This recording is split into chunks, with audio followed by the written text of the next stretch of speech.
charged for this call. Para aceptar esta llamada, diga o oprima ahora el 5. 5. Gracias por utilizar Global Tel Link. Hello, hello. What's up, Holmes? What up, SC?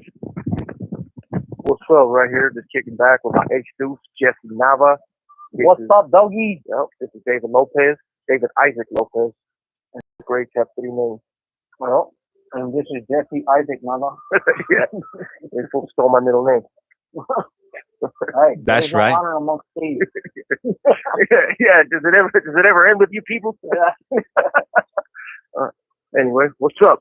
Hey, what up? What up? Hey, I want to go ahead and welcome Jesse Nava and David Isaac Lopez calling it to you. Have a collect call from. I want to go ahead and make sure everybody could hear us. Hey, shout out to Becky C. She's writing. She just wrote a comment in the chat. She said, "What's going on?" And shit, the CDCR is what's going on right now. Well, CDCR is what's going off right now. But Becky C, what's cracking? Was that Becky C or Becky G? Not Becky C, I think. You know what I mean? Okay, I was going to say, I know that. Oh, yeah. Oh, damn it. Somebody put a spray bottle over Jesse. Yeah. I fainted. Yeah, you passed out right now. I got a freaking revival. Oh my God, it's Becky G. Yeah, it's all bad, James. I got Sriracha right here. Yep. Send a shout out to Becky C. Where's Becky C from? Hey, yep, so we're looking for states. Hey, so interestingly enough, hey, Becky C, she actually she works for the CDCR. I'm not exactly sure what she does, but you know, I know she's mentioned in the past that she does groups and whatnot, and she's mentioned to her groups, you know, what we do over here, you know, where we hold, I stream these board of parole hearings, you know, to spread awareness, you know, exactly, you know, what happens and what the board expects. You know, I do the initial appearances and whatnot. Esta llamada y su número de teléfono será controlada y grabada. Jesse and David are calling in from Centinela State Prison, and yeah, that's pretty much it right there. So she sponsors groups. That's awesome. Thank you for your contribution to the recovery. Yeah, the crazy part is Jesse and I, we're a product of individuals such as yourself. Absolutely. You know, there's people that took the time. They took the time because they don't pay the sponsors a lot of money. They reimburse them for some of their costs and stuff. And I've had conversations with some of the sponsors in the past. But the thing is, look, they come in here, they spend the time with us, and a lot of times there's guys in those groups that don't want to be there. But like we've always said, you can't save everybody. Jesse and I, we ran them up before. We've been all through the system, all through the shoe. We were just up to no good. There was people that crossed our path that we respected. For one reason or another, they were able to plant that seed. And our change did not happen overnight. But when it finally did, you know, we were looking to people such as Becky C, such as other facilitators that were around us, because now we needed a roadmap. We didn't know what recovery looked like. You know, I told you James before where I was like, all right, cool. Well, I'm clean. I'm in recovery. So what recovery looks like to me was, this is the old me. I'm not going to use no more crystal, no more that go fast. Not doing it. I'll smoke weed here and there. I'm only going to swing Patterson because that's not my thing. Yeah, it's not, and I'm not gonna do any gang activity. That's what recovery looks like to somebody who has no idea what that walk is. You know, and it takes people that we respected that pulled us over, like, hey, what are you doing? You can't use a phone. You can use a cell phone. Why not? I'm just talking to my family because that's a criminal behavior right there. What do you think got you in prison? You cut enough corners, and guess what? You're going to snowball into something you don't want to be. So, Becky C been on the wire for a little bit already. You know her from previous shows, James? Yeah, she's been jumping on for the last few weeks. You know, she'll tap in, you know, when I'm on these you know, initial appearances and whatnot and clowning, and you know, she'll drop comments on there. So I'm like, man, that's a trip. You know, she mentioned, you know, that she worked for the CDCR. So yeah, that's something that I didn't expect. You know, when I started doing these streams, that you know, people that actually worked in these places would start tapping in, and she just wrote right now in the comments. She wrote, "I work noon to 8 p.m. So no OT, but it's worth more than the money, and I've learned a lot from my guys." That's cool. Yep, and we know that we do. We see it, and it's crazy because we've given a shout out to a couple officers before on this that we see where it's like, look, they're here to maintain the safety and security, including staff members, but there's people that also set an example. They show us what a working person is, what a mother is, what a wife is, what a stand up citizen is. They show it because they show up every single day consistently, and that speaks volumes to us. Hey, tell her if she knows anybody that can fix my tablet. Yeah, get these tablets out.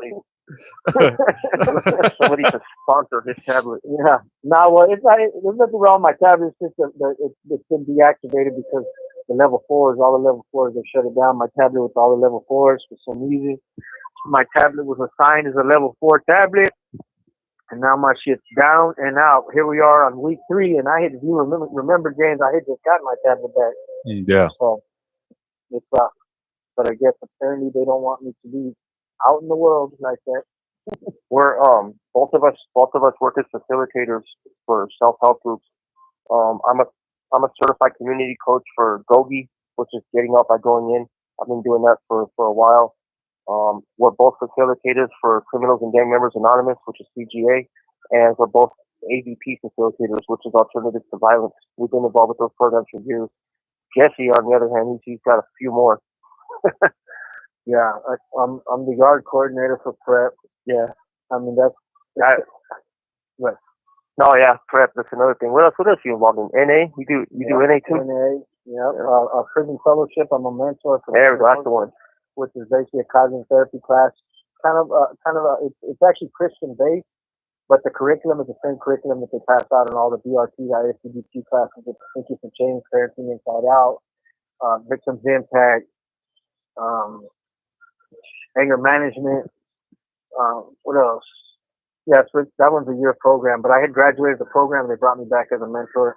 But it's cool. I actually enjoy it because the sponsors for that group are awesome. Yeah, I tried a little bit of everything too. Just, when I first started my recovery, I started with PrEP, which is the Partnership for Reentry program.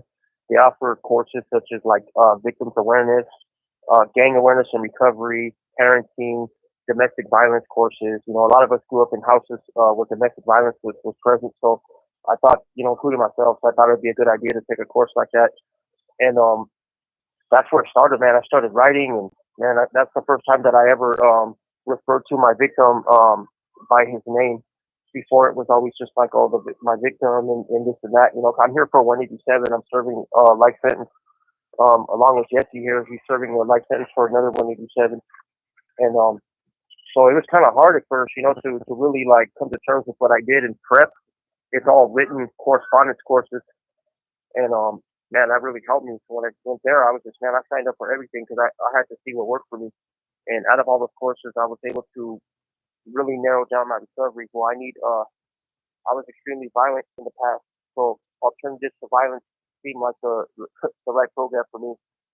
So I did that for years before I actually became a facilitator. I'm actually going to become a coordinator pretty soon for AVP. And then Gogi, what I liked about Gogi was it was real simple.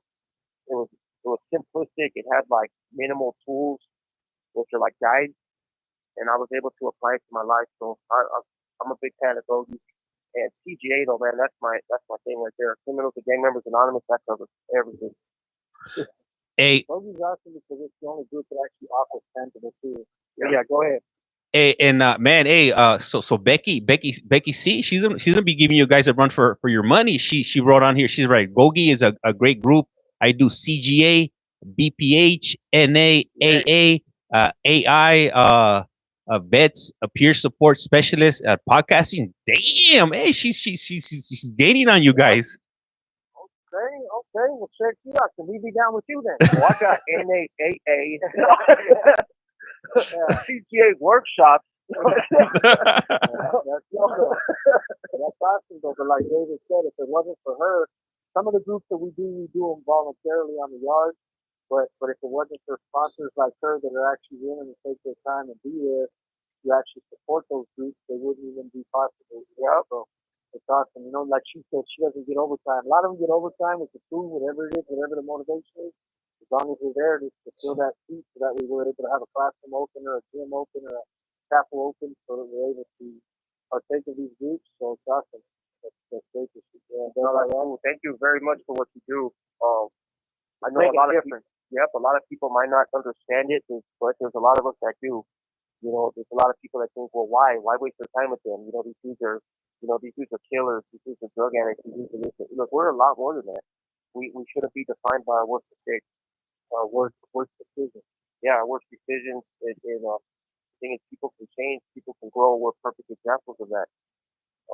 I tell people, man, if you see Jesse in the past, you see me in the past, and you see how we are today, you'll know that anybody can change. Well, you don't have to commit violence to earn respect. If anything, it's the opposite. I look at people as men that actually are able to walk away from violence because they know what their responsibilities are. You know, how are you going to take care of your family and protect your household and you can't even be there because you're stuck in prison? That don't make no sense to me. Hey, so police that you sit in prison. Go ahead. Let me. I got some messages right here from man. So I'm not sure if I told you guys, but we've been getting a lot of eyes on us from the UK, from across the pond. We currently got a comment from somebody in from Great Britain. We got Lou in here, and they write, "Good morning. It's 12:16 a.m. here in the UK. Just listening while falling asleep. Keep up the good work." And we got some other comments. We just had Chubby Jessica tap in. We got Tiny T and a few others. So I'll go ahead and read some of these messages out, so like that we know we're paying attention to them. Yep, go ahead. Okay, so we got Tiny T writes, my boy. Salute to you as well as the boys. Yep, that's the boy right there. Tiny T. Me and Isaac were talking about you. Chubby Jessica, of course, man. Okay, she's our biggest fan. Yep. Been down with us for a minute. Yep, everybody that's spending that time in the UK. We knew it was a little late. We were thinking about trying to go on earlier today, but we had some stuff come up here in the prison. And so I'm glad you guys are here. I was telling Jeff last time that I came on, my boy wasn't with me because he had to I think he was gonna visit. Esta llamada y su número de teléfono será controlada y grabada. I was telling Jeff, I was like, man, the guys in the UK, guys and gals, man, they ran my whole freaking profile. Somebody brought up the Immense Project. I was like, yeah, I don't even know how to sound that. Even though it was there. That's awesome though, because that's ultimately what we set out to when we started this channel. We set out to have an interactive podcast like that. That's why James set up the numbers. That's why James set up the, on different platforms, because the goal was ultimately to share our story and be challenged also on our perspectives if necessary, or be enlightened. And if there isn't people there willing to interact with us and engage with us, then essentially it's just telling a story and entertainment value. But if the audience, like how David mentioned when I got back last time, was really interactive, like that makes the show that much more greater, And so I hopefully we can get one in, one of these days where the time, because I believe it's for the 8-hour difference over there. Yeah, it's 8 hours. Yeah, like an 8 or 9 hour difference. So hopefully one day we can get a morning shot where it's not too late over there. So that way, hopefully I can have the opportunity and the privilege of interacting with some of the people across the pond. That would be great. And Dave said they were asking great questions. Great questions. Yeah. The only one we get those kind of questions from here is Chubby Jessica. That's it. Chubby Jessica, she has some she goes balls to the walls. Like, le queda un restante de 60 segundos. Hey, they're all dead on. Like before I answer, I gotta wipe a tear away. Yeah. Yeah, exactly. Yeah, I'm like, man, she's really hit home right there. Hey, so let me read out some more comments before we get cut off right here. We got a comment from I don't know, and they write, what's happening. We got a comment from let me see, we got Starkey in here, and we got Michael. Let me read some of these off before they cut us off. Let me see. Michael writes, much love, great job on changing, willing to change. Jesus is king, never too late to change. And he also writes, I'm a facilitator too, mental health. Starkey writes, it's always great to hear from them. That's cool, man. Thank you guys. Yeah, we love being able to come on here with you guys, having this opportunity, man. That's cool. Special shout out to all the facilitators out there, people that spend time out of the day to help change lives. You know, that's cool, man. You guys are really special people. We couldn't do this without you. All right. So these calls, they're limited to 15 minutes or so. So once the 15-minute mark hits, they're automatically cut off, but they're able to call us back to back as long as their tablets are in working order. So hopefully they're working right now. So we just got to go ahead and hang around for a moment or two, and they should be calling back. I do appreciate the comments and whatnot. So I'll go ahead and read them in the order they're received. I do have numerous screens in front of me. I got 4 different screens that I'm looking at 4 different devices. So it's not that I'm ignoring you. I'm just trying to, keep everything in order right now. So your comment will be read in the order it was received, if you will. Call is now being recorded. Usted tiene una llamada prepagada de David Lopez. un individuo encarcelado de la prisión estatal de Centinela, Centinela, California. Esta llamada y su número de teléfono será controlada y grabada. You have a prepaid call. You will not be charged for this call. Para aceptar esta llamada, diga o oprima ahora el 5. 5. Gracias por utilizar Global Tel Link. Hello. James. David. All right. So let me read off Chubby Jessica's question right here. So Chubby Jessica writes, what do you guys think about the digital literacy that the CDCR has given you in relation to your parole preparation? Do those skills help you in any way for parole? I would love Jesse to answer that question.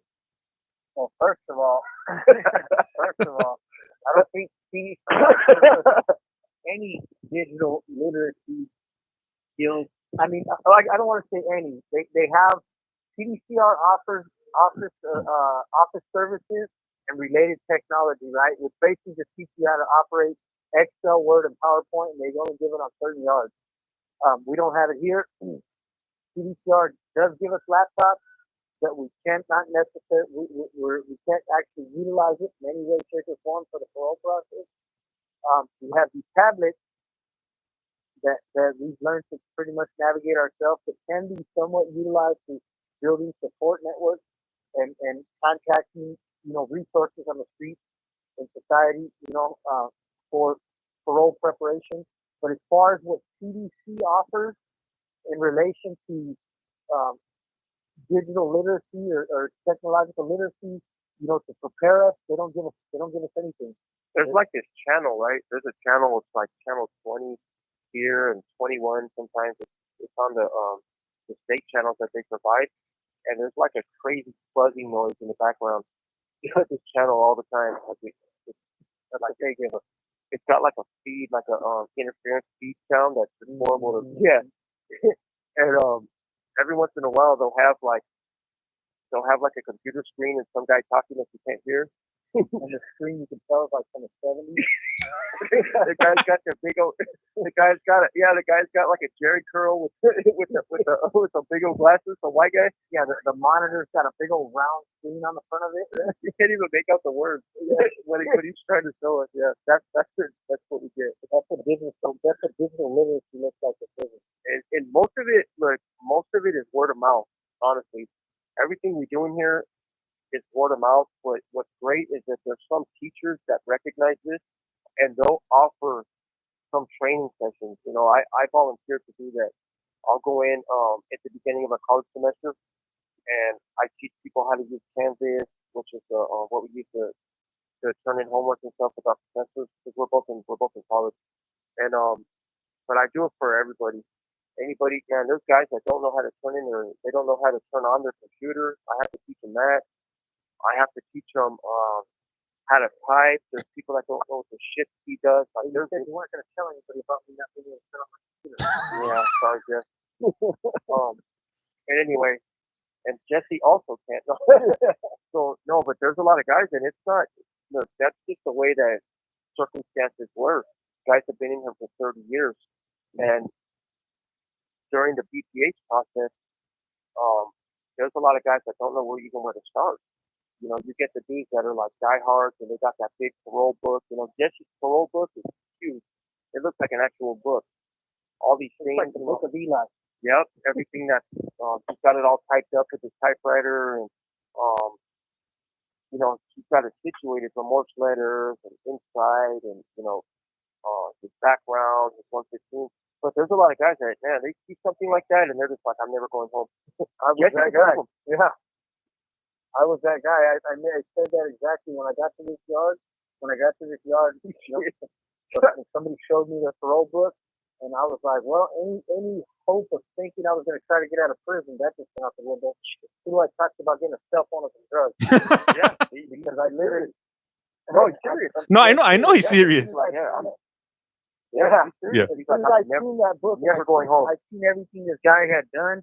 I in my head, I was like, "There's no way in the world." Like that's just the kind of the perspective that I had. I was like, "There's no way. There's no way I'm doing all that shit." It was just easier to continue doing prison, Yeah. And, but that's all bullshit because I've already gotten all that stuff and superseded it. It was just all about shifting my perspective and changing my paradigm. Yep. And the thing is, so you get guys right they're older. A lot of guys that are going to board, they've been in prison for a long time. Jesse's been in prison for 24 years, but he came in young, so he's relatively young. He's in his early 40s, just a pup. Yeah. Me, I've been in for almost 15 years. By the time I go to board, I'll be 50, 60, and I think about it where it's like, all right, well, me, I'm fortunate because I'm actually tech savvy. I'm really good with computers and technology. I was actually working with stuff like that out of society, but make it try. I'm running into guys here that are like, well, what do I do? Where do I start? And I'm like, well, go to Indovo. They're like, well, what am I supposed to look for in Indovo? I was like, I don't know. Maybe you should start typing in, how do I get out of prison? They're like, hey, don't call me a dodo, but yeah. What do you call me, a dodo? Because Indovo's an app, and there's a lot of videos on there, and there's videos, but I don't think, is there insight videos there? No, I wouldn't say inside videos. There's a lot of stuff that leads you to inside definitely, but not. Esta llamada y su número de teléfono será controlada y grabada. Well, because you hear guys that get one of the popular reasons why people were getting denied in the past was lack of insight. You were hearing that a lot. Well, why'd you get a 5-year denial? Well, they said lack of insight. What does that mean? It means I couldn't express abstract concepts. What's abstract concept? In other words, deep understanding of why I did what I did, who I used to be, how I became that person, why I made the choice, and abstract, in other words, just deep understanding. Not surface level understanding. And so you say it to these guys, right? Like one of the craziest things, right? Because we're pretty knowledgeable on this. I've taken BPH classes with the Anti-Recidivism Coalition. I've done an insight class in California, similar to what. You let me know when you took it with Becky C. Hey, when she said BPH, I was like, you know what? She knows what it is. Because anybody that takes those BPH classes really has an understanding of what you need to work on if you want to go home. And it's not just about beating the board. People don't understand that. It's like, okay, well, yes, we have an understanding of what the questions are that are probably going to be asked, but you have to learn to internalize those things. It's not about beating yourself. There's something that they call, impression management. They'll deny you for that. Yes, sir, no, sir, trying to have that, that schoolboy look and trying to just tell them what they want to hear. The board will see right through that. Those people are paid big time money to weed out bullshit. That's why the recidivism rate is so low for lifers. Yeah, the gatekeepers to society. They want to let somebody who's already been convicted of a very violent and vicious crime, but they want to be the one that puts their name on something that lets that. They're not going to do it for them to reoffend. Nope, they know they deal with manipulators every single day. They deal with violent people. They deal with smooth talkers. They know what it is. So they have techniques to weed you out. And you go through a forensic psychology. What do you call it? Risk assessment. Yes. What do you call it? The comprehensive risk assessment. Yeah, this is a forensic psychologist that will keep you apart.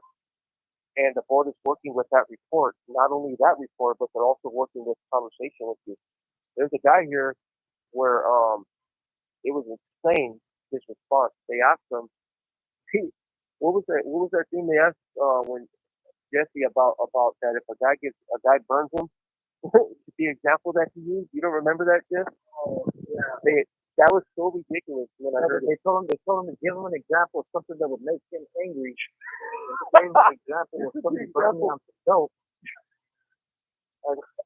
If somebody burned me on some dope. Yeah, if I tried to pour dope from somebody and they burned me, I was like, what are you, man, this dude right here definitely got his head in the clouds. Hey, Like, yeah, go ahead. hey, you know what? I'm over here, of course, right here. I just got a comment right here. Somebody that goes by Fly Chiefing donated $2 to us right now, and he wrote a message on here that it came out of left field. He wrote, Derek, he said, my first live. I used to date Monique Snowden, Derek Snowden's sister.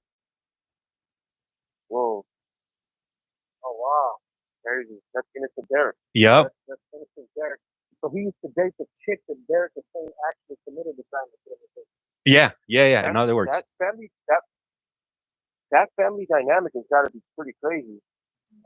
So we're gonna veer off course just a little bit because I want to give the viewers a little bit of insight on this.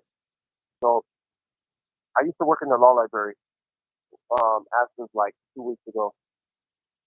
There was 2 weeks ago. Huh? Up until 2 weeks ago, yeah. So there's a lot of guys in the law library that are, working on whatever legal appeals and stuff that they got going on, right? Well, during like a month period, I had like 5 dudes just randomly tell me that they're in prison for something they didn't do. So me, I mean, they can say what they say. It's not like I usually don't believe them. I'm gonna be honest with you. I don't want to say, well, yeah, you did it and whatnot. Well, Derek is one of those people. Derek Schneider. He's like, I didn't do it, and I asked him like, well, I told him straight up, like, honestly, I'm not the judge, I'm not the jury. I told him straight up, I believe you did it. It's just, I did it. I'm guilty. Yes, I'm guarantee you he's guilty. And, it's like, look, we took responsibility for the things that we're here for, but who will we to say, well, this guy did it, this guy's innocent? Because we also have another guy that comes on this channel that was exonerated for 187. That guy was innocent. He was also on the charge. So I turned him over to James. The viewers, I'm like, you know what? Let's see if these viewers, I want your guys' opinion on this because I feel messed up. It's like, man, what if this dude didn't do it? And he's like, well, I didn't do it. My sister did it. I'm like, I don't know. It's all. I don't know what that looks like in you guys for your ex, man, and his family and her family. I mean, now we know the level of the murder. Yeah. But the thing is too, though, it's like, all right, well, this girl probably didn't do it. So, I talked to Derek about it. I'm like, dude, like, so if this is you have to look at it from a victim standpoint. From all victims. Yeah. If you're accusing this girl of doing something like that, she's also a victim of your crime. You can't just continue to just keep wrapping people up in this mess. You know what, David? So if I remember correctly from reading the news articles and some of the court paperwork, there was an eyewitness that said that they saw a young lady walking through a part of the neighborhood with a police uniform or a sheriff's officer's uniform, walking in the area the day that happened. And also, yeah, but even go ahead. Who hasn't? I have not. But who hasn't been walking through? Yeah, who hasn't dressed up as a young lady walking through a freaking 2 a.m. with a police officer's uniform on? That could be anybody. That could be anybody caught up in some kinky fantasy. I don't know what your kinks are. Yeah. Go ahead. What else did you see? Yeah, that I just wanted to point that out because that's one of the statements that an eyewitness made, and they also said that people that are not from that neighborhood, we're not going to be walking down that path because it wasn't something that was like common knowledge if you're not from that area. Right. Yeah, but they could have easily mistaken Derek as a young lady. Wow, that's one ugly woman.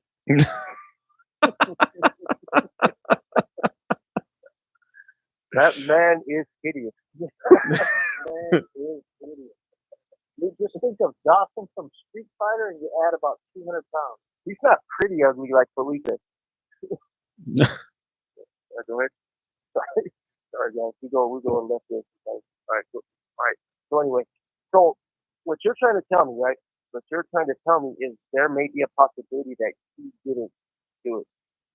I'm not saying that. I didn't say that. I just wanted to throw that in there because that's something that stuck out to me in the paperwork when I did read the paperwork that somebody was walking through that neighborhood. Le queda un restante de 60 segundos. So I mean, well, make sure you cash that. Esta llamada y su número de teléfono será controlada y grabada. Make sure you shoot that $10 before he changes his mind. You know? Yeah, good looking out. So thank you for supporting the channel. That's cool, man. Hey, look. Yeah, that. Go ahead. Flight Chiefing Road. When we were in high school, it was pretty well known that she was involved. The other thing, Derek was seen on Easter, April 20th.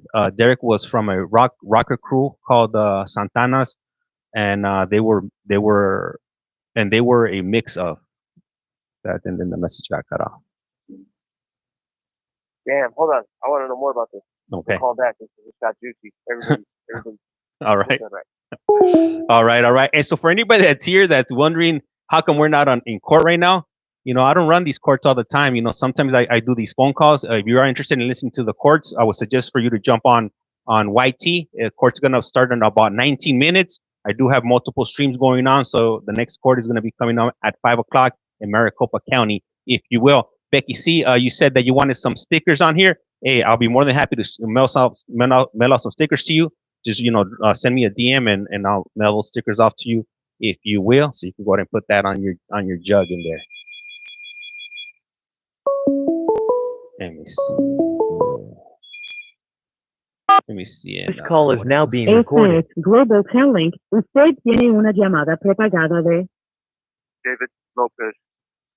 un individuo encarcelado de la prisión estatal de Centinela, California. Esta llamada y su número de teléfono será controlada y grabada. You have a prepaid Hey, what up, call. Matt? You will not be charged. Hey, for this how's the call. audio, Matt? Para Is it good? aceptar esta llamada, diga o oprima ahora el 5. 5. Gracias por utilizar Global Telling. Hello. Yes, sir. All right. So he finished up that text message or the message right now. So he wrote, Derek was from a rocker crew called Santana's, and they were a mix of Asian and Mexicans. It was said that he related because he suffered in YA. I was surprised to hear him say nothing happened to him. So Santana's is more. It's Santana's. Okay. Santana's. Okay. Yeah, that's how you pronounce that. That's a mixed gang over there. Yeah. And so he did. I get the vibe that Derek had a hard time in YA. Oh, for sure he did. Yeah. I could just, we're both on the juvenile system and we know what it is, And I was in YA, If Derek was there with me, he would have caught the blues. For sure. Nah, he's cool as ice. But definitely, he definitely would have caught. It would have been bad for him. So the reason why we put Derek on this channel, right, was I was conflicted about what I had heard, and the thing is that I don't have so I don't have the resources to try to connect Derek with the Innocent Project or anything like that. If a person says that they didn't do it, who am I to say otherwise? Yes, I might have my suspicions and whatnot because I can see the world through a warped lens sometimes, probably because of my upbringing and being institutionalized and whatnot. I've seen it all in here. But when I like to help people, that's just what I do now. I used to hurt a lot of people in the past. I was a very ugly person, but today, as I stand in the service of others. So when a person tells me something like that, I can't just write it off. It's not something that I'm going to be like, like all that fool, this and that. I'm not going to do that. It plays in my mind. And I started to think to myself, I was like, well, what can I do to help somebody like that? So I thought, well, we have this platform, we have this we have this channel, you know, with James, and I was thinking, well, why not bring him on here and let him tell a story to you guys, to the viewers. You know, maybe somebody will be on here that might speak up and might help him out. Might be like, hey. Esta llamada y su número de teléfono será controlada y grabada. So I heard something that doesn't add up. I think we should take a second here. Yeah, I think we should take a second look at this guy. I have the resources. I have the time. Maybe I'm going to look into this guy. I mean, and I was starting to think too. It's like, man, well, they're looking into this Scott Peterson guy, and the whole world thinks this guy's guilty. Who's guilty of sin, but it's all about the tax bracket he comes from. Yeah, why? I mean, he doesn't look like Derek, right? You know, he doesn't look like Derek. You know, he came from a different environment. He looks different. He's got more resources and more. I don't know how you could sympathize with somebody like that kills his pregnant wife. You know, but they might have saw something small that might have had them take a second look. Or maybe this guy is white and handsome. That's what they think. And he comes from money. Comes from prominent society. Yeah, it's like the Menendez brothers. Yeah. That's the only reason anybody's paying attention to either one of those. Yeah, no, same thing. Yeah, and it's like these guys obviously did it. They admitted that they did it, you know? But they gave an excuse that was kind of dehumanizing to the mom and dad. You know, they're still victimizing the parents to this day by like saying, yeah, that's how we think, because we know what inside looks like. You know, it's like, hey, I'm here for a shooting. I did it. You know, it was a hard thing to admit that I would have become capable of something like that. But no, I have to really understand that no matter what happened, I was solely responsible for taking another human being's life. I did it. And 70% of murderers that are in prison are victims of something. Yeah, they're victims of some level of abuse, whether it's physical, mental, sexual, financial. You know, most of us come from very abusive backgrounds. Yep. So that doesn't excuse it. That doesn't justify murdering anybody, for that matter, and for damn sure not your parents. I was 100% a victim of childhood abuse. You know, I was. You know, I don't talk about it and whatnot, but I was. And that doesn't give you the right to take somebody's life. There's a lot of people that are abused when they're kids, and they grow up and they do something about it in a positive way, or they go on with their life. You know, and so that's why we have a hard time, because Jesse went through some horrible stuff when he was a kid too. You know, and he doesn't use that as an excuse. Yes, it might have contributed to his thought process. I used it as an excuse for many years. You know, they say hurt people. And I used my abuse and my circumstances as an excuse to continue hurting people. But when I came to a place in my life where I had to take responsibility for my actions and my choices, I couldn't use my pain anymore as an excuse to hurt other people. No. And that's exactly what those guys are doing. Yeah. Even if there's any truth to what they're saying, which I believe there is. I believe there's so much dysfunction in the world. I don't doubt for a second that them people are being sexually abused by their dad or their mom or anybody else. That does not excuse it. And the reality is that they truly felt that that was what it was. They didn't go to trial on I was sexually abused. They went to trial on self-defense. I defended myself against my parents who were going to hurt us. Who I was running after with a shotgun. Yeah. Yeah. And for me, that's bullshit. Yeah. So they're going to go to board this year, and they're going to get shot down by the parole board, because the parole board is not hearing any of that. The parole board is something like that. Yeah, they want you to take responsibility. How can you take responsibility when you're still paying the victims? Despite how bad these victims may be, there is no justifiable excuse for murder other than true self-defense. And those guys were not defending themselves. They tried to make it look like a contract murder. They tried to make it look like a hit. You know, conjured up this big old story.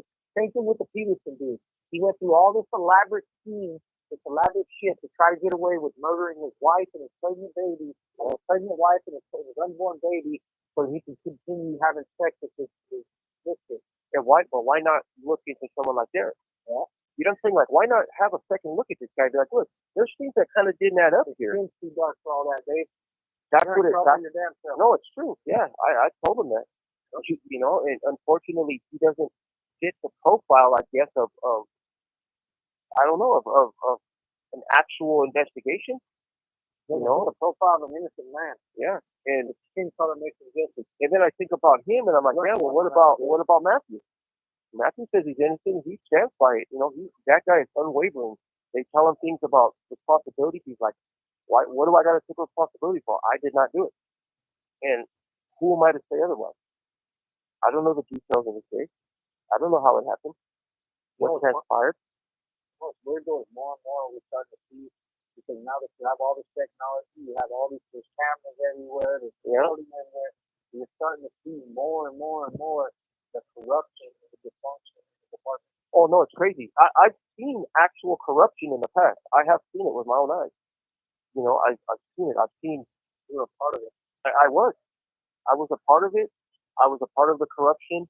I don't get into details and stuff like that because that's my past life, you know, but I was a part of it, but I've also seen it played out against me under certain circumstances.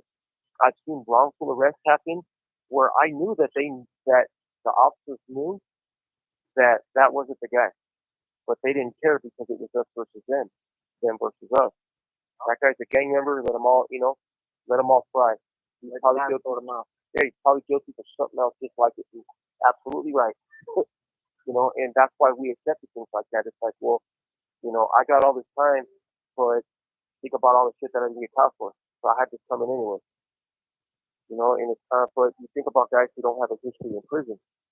So that's a great segue for something right here. So let's just talk about this. Can we get to ask us about digital literacy and BPA preparation? So let's say you have somebody in prison like Mr. Snowden, who we talk to him time and time again, and I honestly believe he's innocent. I've never seen somebody that passionate. I know some bullshitters. He's a great bullshitter, but quality bullshitter. He definitely gets the E for effort on his bullshit. But I do believe that he's innocent. I do believe there's something about him that gives off that vibe to me, like, you know what, man, this is way too passionate, you know, and I just don't see why he'd be throwing his little sister under the bus if that was the case, you know? Out of all people, huh? Mm-hmm. You know? And he's gonna conjure up some story about, I didn't do it, why did he do it to one of his homeboys, one of his neighbors, you know what I mean? Well, anyways, let's just say that Mr. Snowden gets a commutation one day and they give him an opportunity to go to board. How does a man like that go to board and take responsibility for a crime that he did not commit? I talked to him about that. Yeah, because he cannot take responsibility for something he did not do. That man never has a real chance of getting out of prison. Nope. And that's the part that gets me. That's the part about the parole process that gets me. You know, like why do we have to conform to certain aspects of the process? You know, like I understand taking responsibility, because me, I'm 100% responsible. I made the decision. You know, I took an innocent man's life. Esta llamada y su número de teléfono será controlada y grabada. I'm in prison for what I was convicted for, but I've come to the realization that, you know, of what I've done and the ramifications and magnitude of my horrible choices and the life that I've lived. So it's not a problem for me to go in there and explain to these people who I was and how I allowed myself and justified my actions the night that I, you know, committed a crime in 1997. And but what about Mr. Snowden? How did he go into these hearings and take responsibility for something that he did not do and get a fair chance? You know, it just, for me, that part is kind of hard, you know, but it is also a slippery slope because you got a bunch of dudes in prison that swear they're innocent, you know, and that's just part of the criminal nature, that criminal thinking, that if they deny it enough, then other people will start to believe their bullshit, you know. Yeah, maybe they might even start to believe it. Mm-hmm. Well, they do. Yeah, they do. I've talked to some idiots in prison, and I'm just like, oh, I was there. What are you talking about? You absolutely did that. You know what I mean? yeah. And they're like, no, hey dog, no, what happened was, and I was like, no, motherfucker, I was right there. You absolutely did that. You're lying out of your teeth. Yeah. Yeah, straight up. You know? But I guess it's, you know, reach your own.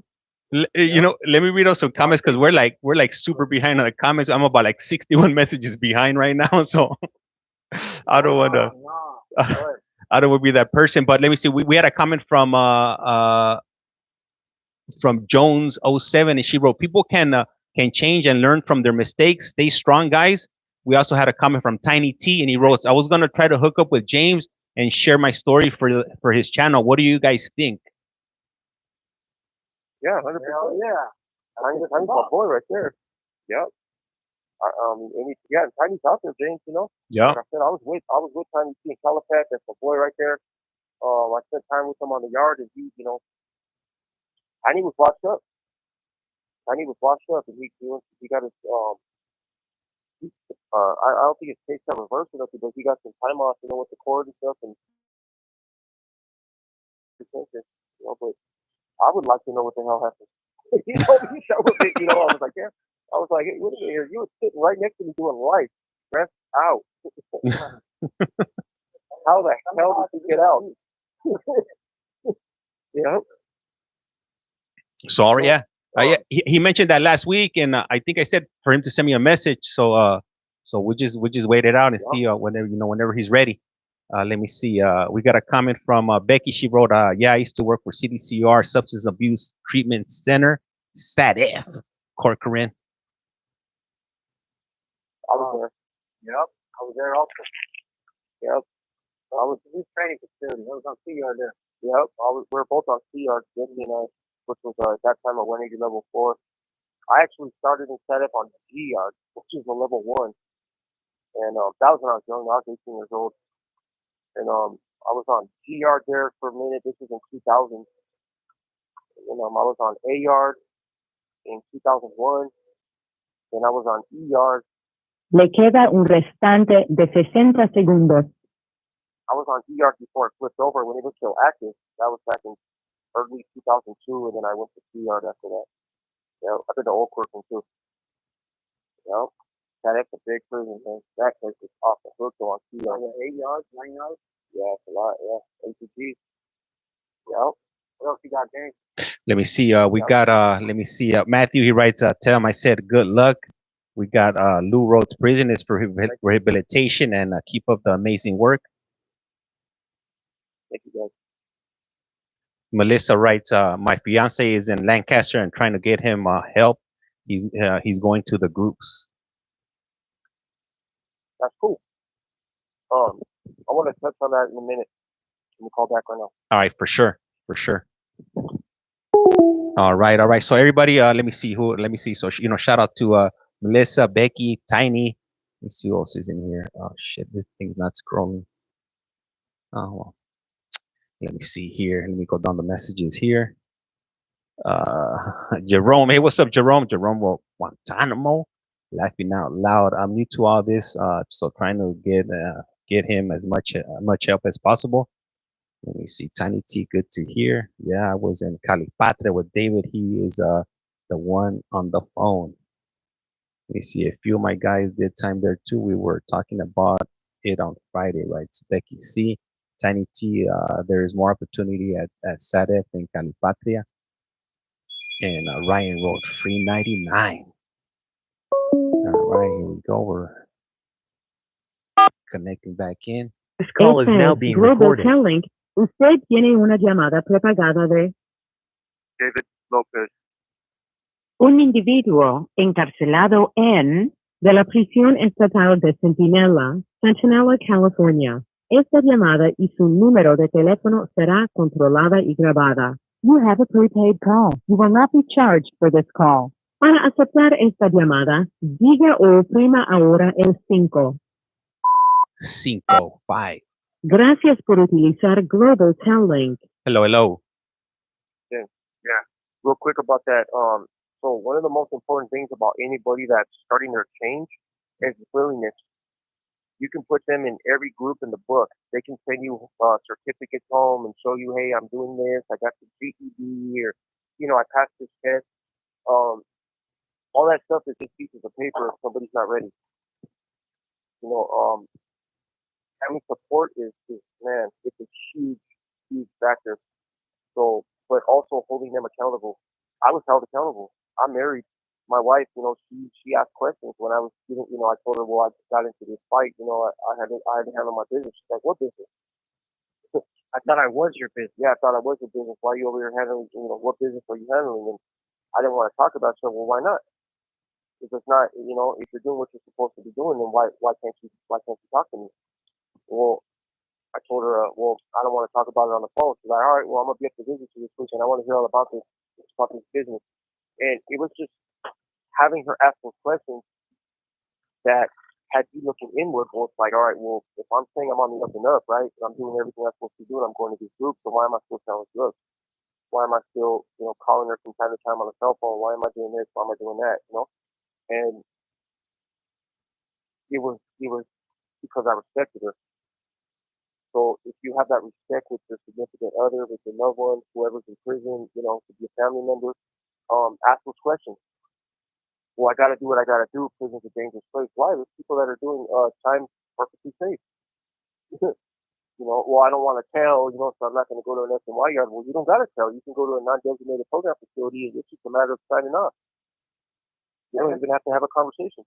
And the reality of it is, to be straight up with you, mainline or not, I could tell you firsthand that if you're getting in shit on the mainline, it's because you put yourself in. That's just a freaking. Oh yeah, 100%. It's not what it used to be. Like, the reality, dudes just can't come up to you and say, hey, you're up. They don't do that. They got a handful of idiots who are standing around with their hands raised, looking for trouble, getting in trouble, who are up to that. So anybody, they don't allow race riots anymore, so you technically aren't involved in no race or no gang stuff. Things like that, so if somebody's still messing up, it's because they're not ready. Whether you're in the GP or you're in the SNY, it does not matter. If you're in prison and you're getting into shit, it's because you put yourself there. Because the truth about it, like I said, the main line, the dudes, there's all kinds of dudes. I know guys that are paroling from the main line the same way. I know, like, when you're there, it's all about minding your own business. Yeah, if something happens, of course, you got to be there. Those are the rules. But nothing's happening. They're not just coming up to some dude that goes to school every day, goes to yard, exercises, minds his own business, doesn't get involved in other people's business, doesn't get involved in drug business, doesn't get involved in politics. Hey, you know what? Check it out. I understand you're doing great around here, but here's a knife. We need to go handle your business. You got to go prove yourself. That's an illusion. That's hogwash. That's not what happens in prison. So I sold that same bullshit to my loved ones. I sold that stuff for a long time. Oh, I had no choice. Oh, I got to do what I got to do. I got to survive. Prison this, prison that. The truth about it, in our time, it was a little different though, because you had certain people. Yeah, it was popping more. Yeah, random shit. Yeah, it was a little different. But now that they have, all them dudes out on the yard and stuff like that, it's not that way. You know what I mean? Things are different. Them dudes are trying to keep the peace as much as possible because they don't want it reflecting negatively on them. So if shit happens and somebody's got to go, it's usually somebody that volunteers because he wants to be that guy. And if not, if you see somebody that's serious shit, it's like, look, fool, you either fill your hand or you get filled. What's it gonna be? And so if I can't say what your husband's doing, not to dirty Mac or anything like that, or anybody. It's not easy though. When you're consumed by that lifestyle, it's not easy to start making the right decisions, the right choices. I was 39 years old and I've been incarcerated for 18, 19 years before I started. Even considering that what I was doing was wrong, it is how I was affecting the people in my life by the choices I was making, and so I did it. There's a lot of people that don't even realize that what they're doing is wrong. But like David said, if you can stuff that shit down their throat all you want, and if they're not ready, they're just not ready. If they don't wake up, if they haven't reached that place in their life where they're like, man, what am I doing? I got that place like, man, I'm 39 years old and I'm still doing the exact same stuff I was doing when I was 15 years old. Still doing the same stuff I was doing when I was 25 years old. I hadn't evolved. I had become more criminally sophisticated, but the reality was my thought process was still the same. And because I was still consumed by a belief system and a warped perspective of the world. So I wish your husband the best of luck. I wish you the best of luck. Hopefully Lancaster has a lot of programs, has a lot of good stuff to offer. So if he decides to wake up right there and he wants to get it together, that's definitely a prison where it can be done. And they got a bachelor program there. Yeah. Bachelor program. They got they got a yard in full school. So I know some people that are there. And I'm like, man, these dudes are not on the yard where they're doing anything positive. So I know they got a fuck up yard there. For sure.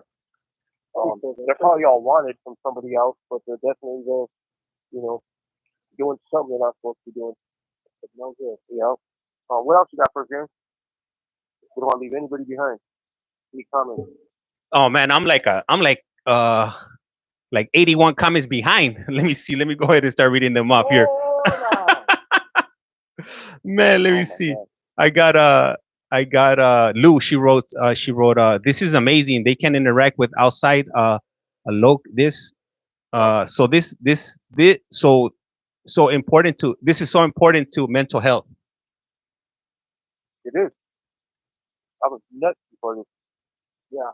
I'm a full-blown mental patient. This is why I did outright crazy shit. No, it's true though. It's not even a joke. We make light of it because we understand it today, but we were absolutely coming from, you know, a mentally dysfunctional place. And let me see here. So let me see. So Becky C wrote, prisons were built in the middle of nowhere. Esta llamada y su número de teléfono será controlada y grabada. But now it needs internet to run. The what?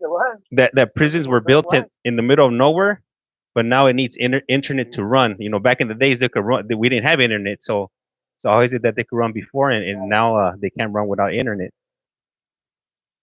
Right. And then she also wrote level 4s are on state lockdown right now. Yeah.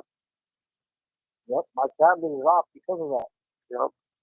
Jesse's tablet was previously held by a level 4 prisoner over there on C yard, and when they gave Jesse his new tablet, they disabled it with everybody else's over there. Yep. My tablet is being held hostage by the level 4.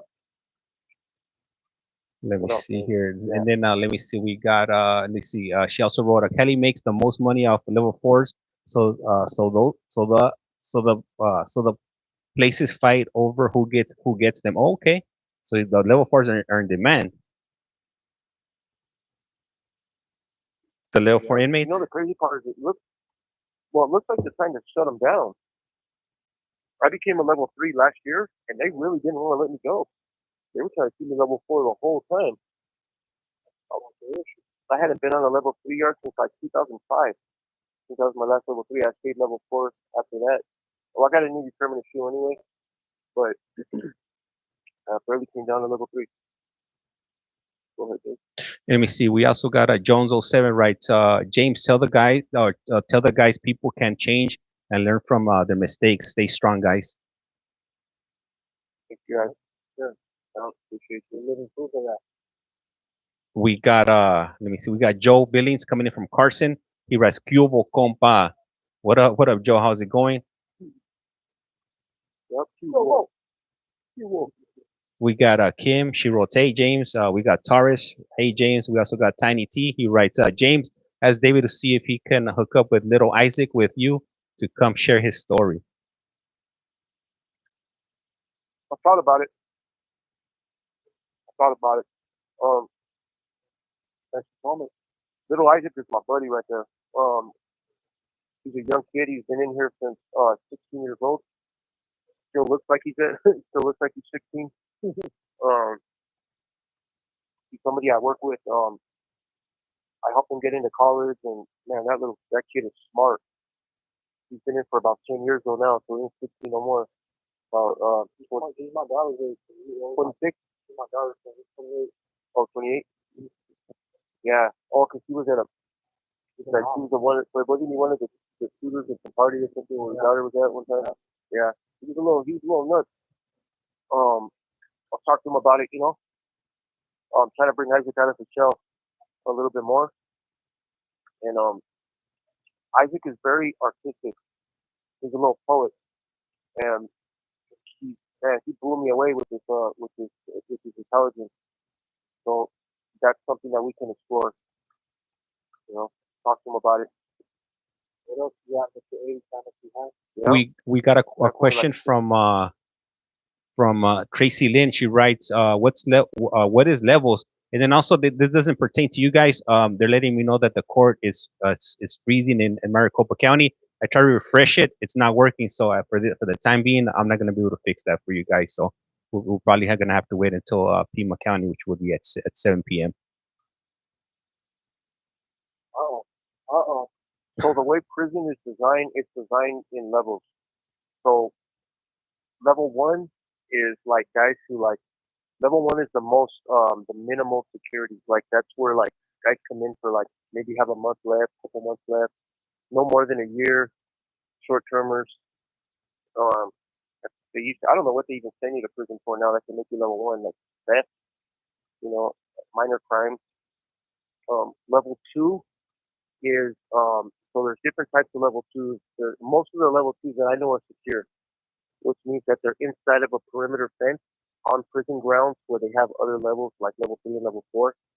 And so level 2s are mostly dorms. Level 1s are mostly dorms. Level 2s are mostly dorms. They've closed some. So those are guys who are been out of trouble for a while.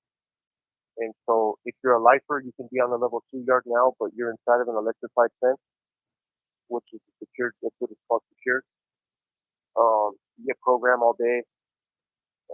More open. The guys who the level 2s that are cell living, the doors stay open all day. You can come and go to yard. Level 3 is level 3s and 4s are more restricted. So level 3 is cell living. All cell living is level 3. The buildings are designed. They're called the 270 setup, which has got 3 sections, 100 cells, 50 on bottom, 50 on top, and with a gun tower. There's got to be a gun tower on a level 3, which is our building has a person with a with live ammunition, where they could kill you here on level 3. The yard itself is surrounded by one giant gun tower in the middle, and then there's every building gun tower. Also, it could shoot into the building and out onto the yard. So it's got that coverage. Most of the guys on the level 3 yard are lifers that came from level 4. Level 4, there's 2 types of level 4s. Most of the guys that are still in level 4 got into a lot of trouble in the past. I was one of them. That's why I was barely able to come down to level 3. Level 4's divided into 2 types. There's 270 level 4s and 180 level 4s. 180 level 4s are those guys are freaking. They're usually off the shit. Those guys are those are the fuck up yards. Those are guys that are still like actively involved in violence, drugs. To be level 4 eligible, you have to come out of the shoe within within a year of the shoe or something like that. Yeah, you get the shoes are security housing units, which is the whole. So if you commit like some violent act or some. Le queda un restante de 60 segundos. Some serious act in prison, they'll keep you on a level 4. I know guys that never leave level 4 180 or the other level 4. The level, the less of a security risk you're considered. Just what it comes down to. All right. So we just got hit with the 60-second notification, and then I'll go ahead and continue reading out some of these other questions when you guys call back. All right. All right.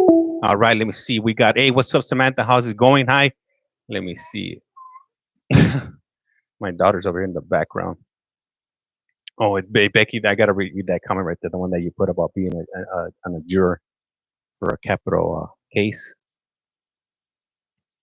Are they going to go to parole? So, yeah, Jesse's actually going to go to the parole board in December of this year. So he has a possibility of being out by summer, by this time in summer next year. Or around summer. This call is now being recorded. Este es Global Telling. Usted tiene una llamada prepagada de David Lopez. un individuo encarcelado en What de up, la Sassy? prisión Good estatal evening. de Centinela, California. Esta llamada y su número de teléfono será controlada y grabada. You have a prepaid call. You will not be charged for this call. Para aceptar esta llamada, diga o oprima ahora el 5. 5. Gracias por utilizar Global Tel Link. Hello, hello. Go ahead, Jay. So, Becky, you know how we were talking about Derek? She wrote, I was in a juror for a capital 187 case, and people wanted to say guilty Yep. so they could leave. I was floored. Crazy, huh? Yeah. Yep. Yeah. Yep. Sometimes it's like that. Sometimes people are like, you gotta think about it. You know, they're there. They're not getting paid to be there. And some, like my case, my trial lasted 6 weeks. Imagine what that does to somebody's pocketbook who has to miss their job for 6 weeks, and that's somebody else that I victimized. That's the reality. That's somebody else I victimized because they have a civic duty that they have to do with jury duty. So the fact that they had to sit there for 6 weeks, I can only imagine what kind of financial bind that put people in, not being able to go to work. And, you get some coverage for jury duty from some companies, but a lot of companies you don't. So I could just imagine what it was like for somebody like in Derek's case. I don't know how long his trial was, but they out. And the thing with the burden of proof is on the prosecution. Yep. They say, beyond a reasonable doubt, and you're supposed to take that seriously. Where it's like, look, if there's a possible other explanation, you have to go with that one. If there's evidence that you can't explain, like what Johnny Cochran said, if the glove doesn't fit, you must acquit. Straight up. The penal code actually says that if there is 2 or more reasonable explanations for the circumstances surrounding the evidence, you have to choose the one that finds them not guilty. That's exactly what the law says. Yep, and they don't do that. They don't like, do that. well, he probably did it. He's guilty. Yep. And that's that. Yep. I got in my trial, I left a 61 on my jury, which is a correctional counselor. He's a sworn officer. He's a sworn correctional officer. Works as a correctional counselor in prison. Basically, they deal with like if you're gonna move to another level or you have family visiting, things like that. That's what the correctional counselors deal with. And I left them on there. Esta llamada y su número de teléfono será controlada y grabada. And I actually got acquitted of first degree 187, and I got found guilty of second degree. So they really looked into things. My case was always like a wobbler of second degree and manslaughter. But it's what it was. I have to respect the jury. I have to respect the jury's decision. I was found guilty of second degree. That's what it was. Yeah. There was like a lot of my case was covered in the news and stuff, and I'd have people tell me things. Family members would tell me things like, well, I went to sell an illegal firearm to somebody, and during that deal it went bad, and I ended up using it. I used another one that I had, and I took that person's life that was trying to buy that other one. And regardless of the circumstances that happened, because there was things, an argument and stuff like that, it got heated. That doesn't take away from the fact that I was in a place that I wasn't supposed to be in. I created the situation. I showed up. I pushed the deal forward. I could have left. There's all kinds of things that could have happened. Yeah, no, it's true. All those things are factors. So I can't argue the legalities of the situation. Well, it could have been manslaughter. I was involved. It was this. No, it was what I was found guilty of, and I have to move forward. And I have to, I've accepted that. I respect the jury, what they, their decision, and I'm doing my time. The law says that any malicious disregard for human safety and human life is automatically second degree. So there's no way you can negate second degree to manslaughter by even carrying a firearm. Because the fact that you're carrying a firearm that is not registered to be a loaded firearm, which is considered a deadly weapon, you automatically are going there maliciously disregarding human life and safety. So that automatically makes you guilty of second degree. Because even me, in all my unwillingness to accept responsibility, I utilize what is called the imperfect self-defense. which is a legitimate defense. It's called imperfect self-defense. It's a straight bullshit. You know, I mean, that's just the truth about it. But I represented myself in court, and I dug through the law books, the penal code, and the jury instructions, and I found what was called imperfect self-defense, which says that even though I created the situation, I still have a right to defend myself with deadly force if I believe that my life is in imminent danger. You know, but it's a real fine line. But based on the fact that I was committing a crime, based on the fact that I was carrying a firearm that wasn't legal to me, it is hard to negate second degree manslaughter based on the fact that imperfect self-defense would have got me around second degree, but because I walked into the man's house myself, that was considered a burglary, that was considered a felony, and at that point, I no longer had a right to utilize imperfect self-defense. But what David was saying about you know the second degree, the difference between second and first degree in the manslaughter is manslaughter. Essentially, you're not really culpable. You know, it's a way less regard. Second degree still leaves you culpable for the homicide. But what it is, it's not. There's no premeditation and intent. What makes it second degree is the fact that there was malicious disregard for life, safety, and the fact that David went there to sell a gun and carried another gun that was loaded. And those are deadly weapons. That means that if that gun wasn't for show, that he's not, you know, he's not a cap gun, he's not a water gun. You know, it's a real live firearm. Yeah, I brought a second clip. I had another clip for that gun. Well, you gonna get ready for war? I was. Okay. Yeah, and that's the thing. You know, that's the thought process. Which like I might not, you know, I don't even remember what it held. You know, 12, 9 or something like that in the clip. But I thought, you know what, I need another 9, and you know, another 9 rounds. And I'm where I'm supposed to be with that, you know, in that thought process. Do I believe that I'll be eligible for parole or that I'm suitable for parole? Absolutely. You know, when the board deems that, yeah, 100%. I'm gonna live my life today in recovery, and I take responsibility for what I did. And if the board deems to give me another chance, then I'm gonna be ready for that. You know, but my behavior in prison shows that I'm ready. That I don't get into fights. I don't use violence. I don't use drugs. I don't use phones. I don't do none of that. And I'm living my life today just like I would out in society. So it happens that I'm incarcerated right now. It's what it is. You know, I'm not gonna let that hinder my growth. If I spend the rest of my life in prison, then so be it. But I'm gonna do it living like a good man. Honorably. I'm gonna do it honorably. Yeah, I'm doing my time. You know, that's what it is. I ended up getting, even though I got found guilty of second degree, 187, I got, that carries life. It carries, I got 15 years to life for that. And I used a firearm in the commission of that. And I got a consecutive 25 to life sentence, ran on top of that. So I have to do 2 life sentences.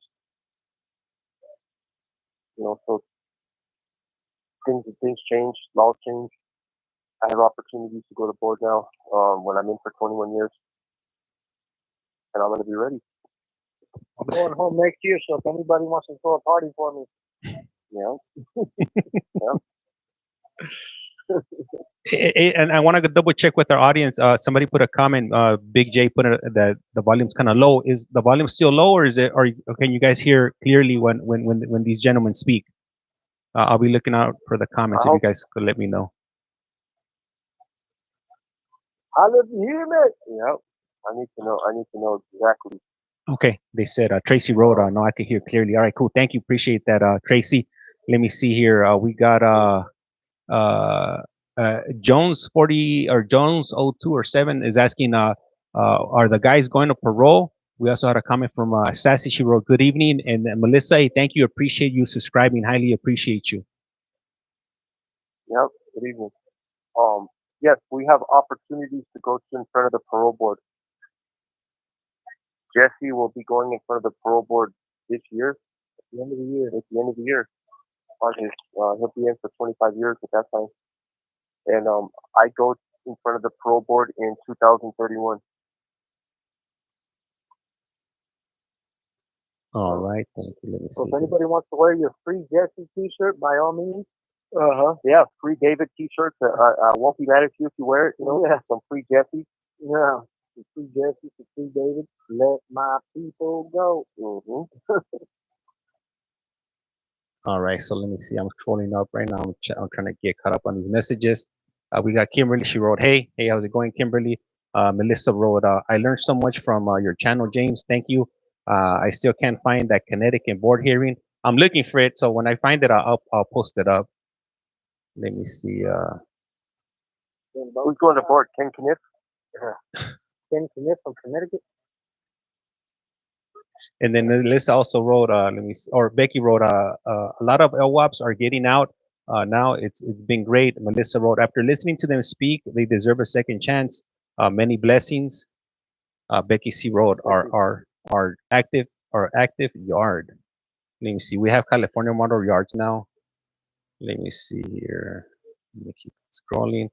And then Esta llamada y su número de teléfono será controlada y grabada. Tiny T put, hey James, I gotta do my house duties. I'll get at you, bro. All right, Jenna wrote. That's cool. That's right. Hey, you gotta do what you gotta do. You gotta keep the wifey happy. If not, then you don't want no problems. And I don't want that smoke. So yeah, get on it. Yeah, then you're gonna be a one man like James. Then you're gonna be a one man like James. Let me see. And then we got Jenna. She wrote, "That's nice that you talk to inmates. I'm sure some can't get a hold of family. You know, sometimes it's like people. Thank you. I'm an incarcerated person. Thank you. With an S, plural. Yeah. I represent he, him, that guy.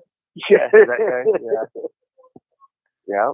It's not every day you guys get to interact with guys that are serving life in prison. You know, I mean, unless you have loved ones that are in here and stuff, so, you know, the public, especially in the UK, they don't give out life sentences in the UK like they do in the US. No. Especially life without parole. Right here, they hand that out like candy. We want candy. Man, how many lifers are incarcerated right now in California? I guess is like above 30,000, 40,000. It's a lot. Yeah, it's definitely a lot. Yeah. Our whole tier right here is still alive. Yeah. We even got death penalty here. Guys that are condemned are right here with us. Yeah, literally, look at this. Looking out my window, you got 1, 2, 3, 4, 5, 6, 7, 8, 9, 10, 11, 12, 13, 14, 15, 16. This whole freaking tier, 17. The only ones is 205, 18, and 202, 19. All doing life, huh? Yeah. So yeah. Oh, don't forget, Jose's condemned. Yeah. Oh yeah. I found him in the life of Ruben. No, he's condemned. Death row. We got death row here. Yep. So that's how much they're giving it away. This whole upper tier right here, every cell is basically inhabited by somebody serving an indeterminate sentence. Yep. But let's see what you got, James. Yeah. I got a question from Chubby Jessica, but before I ask her question right now, I want to ask what's the RHU SNY? Restricted housing unit. Oh, okay. Well, that's not SNY though. That's AdSeg. That's AdSeg. Yeah. Yeah. That's the whole. Yep. Yeah, that's what they call it, restricted housing unit. I mean, they got dudes that are like SNY back there. Yeah, but Jesse and I, we're not classified as. Le queda un restante de 60 segundos. We're on a non-designated program facility. We're classified as NDPS. That's it. We don't have a designation such as SNY or GP. We're just doing our time. Oh no, the reason I was asking was because Melissa wrote. She said she has a loved one in prison, and she wrote he's been in there 10 years already. He's tired and in RHU SNY. So I had never heard the term RHU. Yeah, that's the term for it. Used to be administrative segregation. Now they changed it all to RHU, which is restricted housing unit. So the guy, so he's probably transitioning into SNY or something, you know? Yeah. Yeah, and they're making him transition from there. It's a great time for him though. If he's actually coming from the GC over here, this is the perfect opportunity for him to start over. Yep. We'll give you a call back, James. All right, cool, for sure. Hang up. All right, cool. All right, so just please, just bear with me here. I'm trying to go down these messages in the order they're received, so I'll eventually get to it. And Chubby Jessica, I'll go ahead and read off your question right now when we reconnect. Hey, what's up, M Star? Let me see. No luck with CDCR. How's it going? Huh? What's up? Where's Mad Max 408 at? All right, and let me see. Melissa wrote, "I'm not with the BS." That's right. And reconnect. This call is now being recorded. Telling, usted tiene una llamada prepagada de David Lopez. un individuo encarcelado de la prisión estatal de Centinela, Centinela, California. Esta llamada y su número de teléfono será controlada y grabada. You have a prepaid call. You will not be charged for this call. Para aceptar esta llamada, diga o oprima ahora el 5. 5. Gracias por utilizar Global Tel-Link. Hello, hello. Yes, sir. All right, we just had M Star Media show up, so no shout out to M Star. That's the homegirl right there. Yeah. Hey, did she ever get off of her account, her GTO account off of restriction? Yeah. Yeah, they popped up about 2 weeks ago. Yeah, they can't hold M-Star. Nope. Mad Max, yeah. Her and Matt Max on C-Status. Yep. Hey, as talking about C-Status, my account got reinstated, I think, last week. You remember when we got hit that one time we did that video visit with you and Nacho, Jesse? Yep. Yeah, we're back on. Yep. Did they say why? Cause didn't they freeze both of them? Nah. No, they never said. I never got an email, and I tried to reach out to GTL, and no, they couldn't figure it out. So I'm just assuming whoever was working the tower or whatever didn't like what was being said or whatever they didn't like, and they just ended up banning it for a month to teach me a lesson. You know? Yep. Can't do it in the morning no more. Yeah, nah, or on the weekends. Yeah, it'd have to be later on the evening or on weekdays. Yep. We're probably cutting. We're off from us. We're off all week. Okay. Oh, now okay. So we could jump on a video visit then. Yep. In the daytime. Yep. We gotta set up some time for the UK too. I wanna go across the pond. Okay. Mm-hmm. What's your schedule? What's your schedule like for this week in the morning? Let's just say this week in the morning. Yeah, because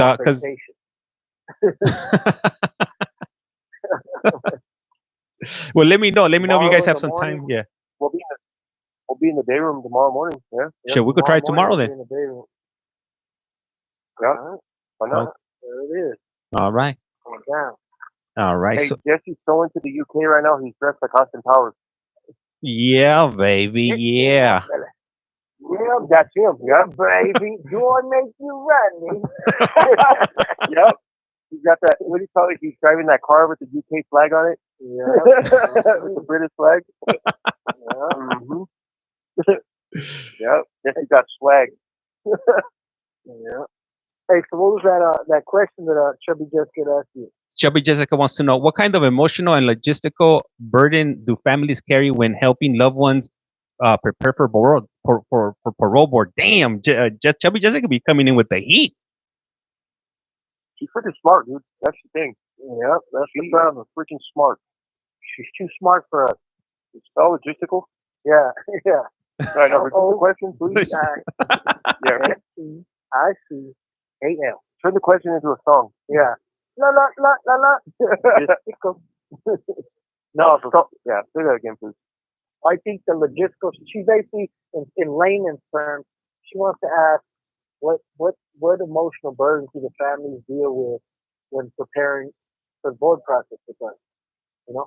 And I think one of the biggest things about that, you know, I can only assume, you know, I've been through the board process already once. I'm going again later this year. I think one of the biggest things that they have to deal with is the disappointment, because it's an uncertain process. You know, there's no certainty that you're going to be found suitable. There's no certainty that, you know, all you could do is prepare, and do your best. But the families along the way, because as much as it's a disappointment to us, not being able to be found suitable and get out of prison, the reality of it is we're still here. There's even after you get found suitable, you're not free. You don't truly wrap your head around it until it's time to go. We're here. So with the families, though, in their mind, they don't understand. As far as they're concerned, all they can think of is, oh, well, he's already been in prison 15, 20, 25, 30 years. He's paid his price. They don't look at it from a corrections perspective. They don't look at it from an insight perspective. They just look at it as like, okay, well, you got sentenced this time and you've done that time. Why aren't they letting you out of prison? So when you get to that fork in the road and you're unable to be found suitable, I think the family members they deal with it. I was thinking about when I was talking to with my mom, and I'm talking to her about the board process, and I had already come to terms with what I was, me doing my time and stuff, and I'm telling my mom, this is the circumstances, this is what happened. My mom's just shaking her head like, don't say that. You know what I'm saying? Like, she's like, that's not what happened. I was in your trial. It was self-defense. It was this. It was that. I told my mom, no, it absolutely wasn't. And she's like, I was there. Like, I heard the defense. And so I think for me, it's like acceptance. They have to accept, okay, one, right? Her son took somebody's life. Her son went into a situation that I shouldn't have been in. And I was a part of,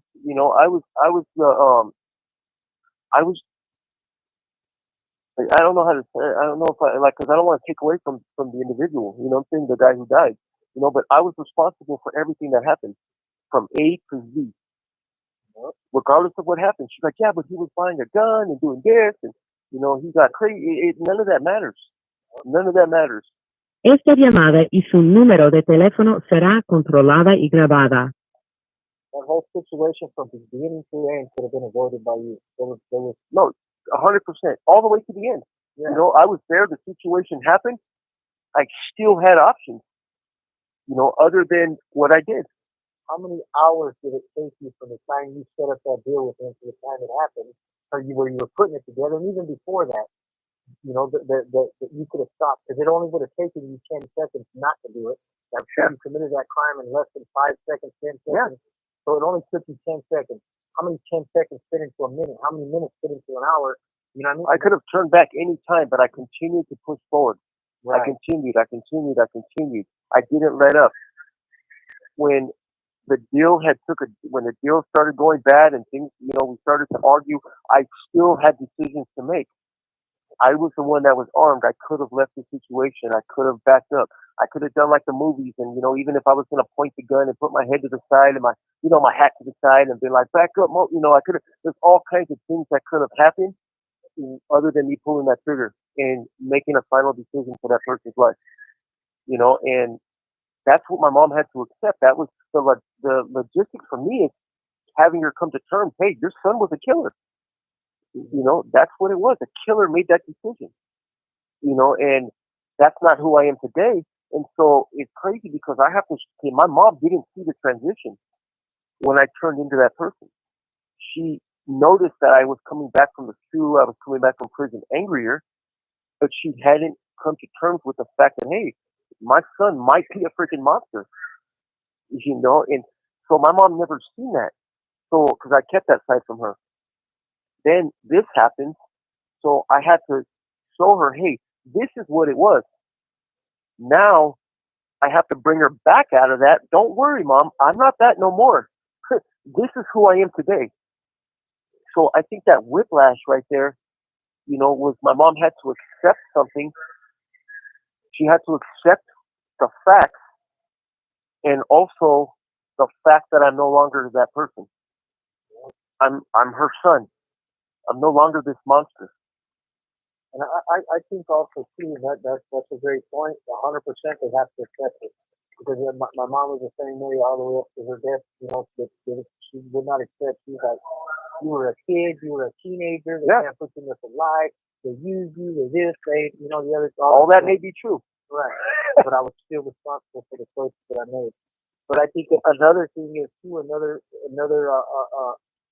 hurdle for them is like, what about these families who they want their loved one out more than anything, but they have nothing to give. You got to remember their loved one came from nothing. Yeah. And they're going back to nothing. You know, a lot of people out there struggling. The economy is even worse now than it was 25 years ago. Yeah. You know, and so just imagine,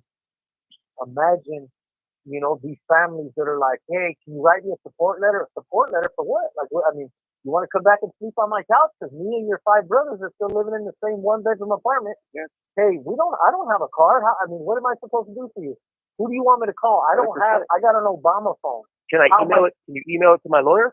Yeah, email. I don't got no laptop. Yeah, well, how am I supposed to email your lawyer? They don't have email on Obama phone. Yeah. You know what I mean? Like, and these are the communities that we're coming from. So when she asked that question, you know, that's another hurdle. You know, like the families have to struggle with that because when their loved ones like, hey, mom, I need you to do this. Hey, you know, dad, hey, sister, brother, and they're like, man, bro, like we love you to death. We want you out here. You know, we see the difference in you, but the reality is the light is still spinning out here, and we don't have shit. We have nothing. You know, you're coming back out here. You're on your own, bro. I love you. We're here for you, but we can barely keep food on the table for our own kids. And what You're about a grown man now? What about the guys that were their families in the mix? Their mom's an old school homegirl. Their brothers are all from the barrio.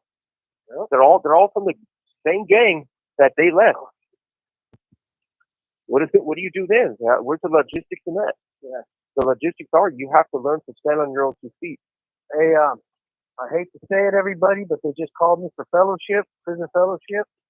So I'm gonna have to shake this hot dog stand. It's been fun. It's been real, and it's been real fun. It's gonna be us for a little while, James. All right. But Dave got this. Thank you, everybody, for tuning in. Thank you guys for being here. Hopefully, we can pick this back up tomorrow morning. Maybe take a trip across the pond. Who knows? But James, thank you for giving us this platform and giving us this opportunity to speak to these people and everybody who tuned in. I appreciate your guys' support. Appreciate the great questions. We send our love to those who have been there with us, the regular supporters. You know, hey, we haven't seen that Life Man. What's going on with that Life Man? Yep. I'm worried about him. He went down to Mexico. He sure ain't been the same since. Nope. Never like the brown buffalo. Yeah, the brown buffalo. I seen him tap in. He'll tap. I mean, he tapped in maybe like a week or a week and a half ago. He'll pop up from time to time. Okay, cool. If you tap in, tell him we send our love. I don't have a tablet. You can only get through on my account, so I don't have a tablet right now. I can't even check my account. But yeah, if you happen to hear this, you know, SoCal fifth player, we send our love there. Of course, Mando loves Toby Jessica and all the great questions and all the great support. And M-Star and Max and everybody else that tunes in. We appreciate you guys, man. Thank you. Yep. My boy Jess, he's going to go out there in the prison yard right now. Yep. Going out to the non-designated facility is dangerous. Hey, do you have any magazines wrapped around your stomach? Do you have your coat, your CDCR, or your coat? So if something goes down, you're ready? I tied a bunch of honey buns around me. He's just going to, he's going to eat honey buns with the shooter. I'm like, hey, you don't have to do this, man. I got a honey bun, man. Think about it. We can fix it. All right, bro. You have a good night, James. Hey, for sure. Hey, talk to you tomorrow, all right? Yep, mañana.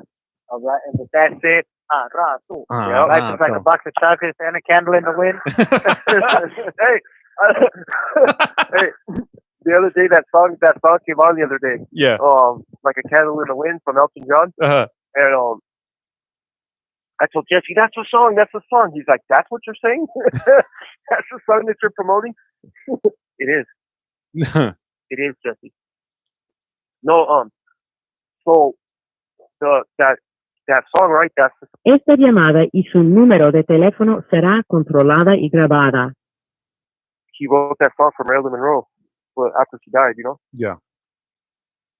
Yep. I'm going to have to check it out one of these days. Yep. I'm a music lover, so I listen to everything.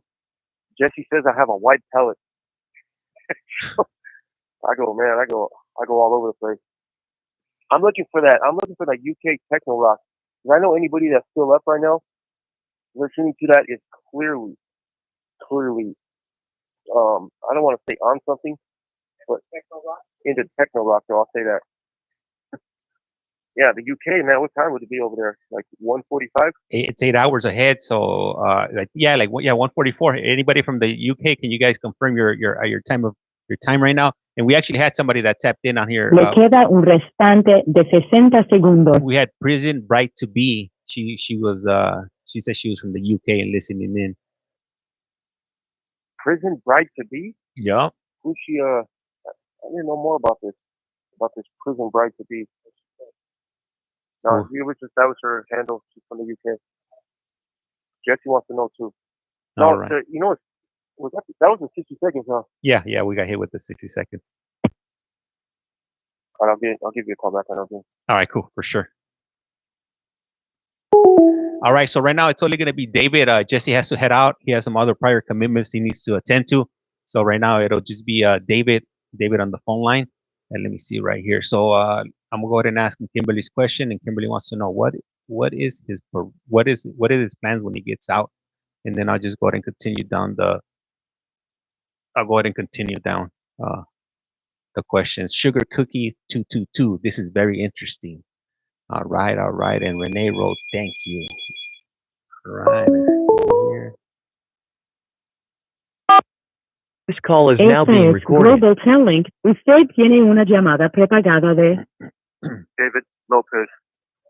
Un individuo encarcelado de la prisión estatal de Centinela, California. Esta llamada y su número de teléfono será controlada y grabada. You have a prepaid call. You will not be charged for this call. Para aceptar esta llamada, diga o oprima ahora el 5. 5. Gracias por utilizar Global Telling. Hello. Okay. David. Hey, what other comments you got? So we got a question from Kimberly, and she wants to know. Let me see. What are your plans when you get out? And we also had a comment from Amelia. She writes, "What's going on, James? If you will." Hey, what's up, Amelia? So we got a running joke. Anytime when we're watching these court hearings, I normally say "if you will" after every sentence. So they're always putting it on the chat now whenever they finish up their question. So don't be surprised if everything ends with "if you will." I don't know what you buddies got going on with this court stuff, James. If you will.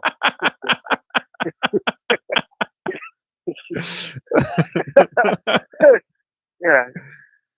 Hey, so all right, so my plans when I get out, well, I want to go work. I'm gonna leave here with a bachelor's degree from San Diego State University. I'm currently, I'm lucky that I'm in one of the prisons that is offering a bachelor's degree program. And Jesse and I were both scheduled to start that program in August. So that bachelor's degree is in journalism. We have professors that come in, they give us laptops. We got professors that come in, San Diego State professors, and it's like a satellite school here. And man, it's a lot of work. But we do it. I get good grades. I work hard. So I would like to get a job, preferably doing something with my degree. I'm a great writer. Advertising. Hey, who's the guy that was with Bird's sister? Let me see right here. Let me go back on the comments here. It was he didn't put his name. His handle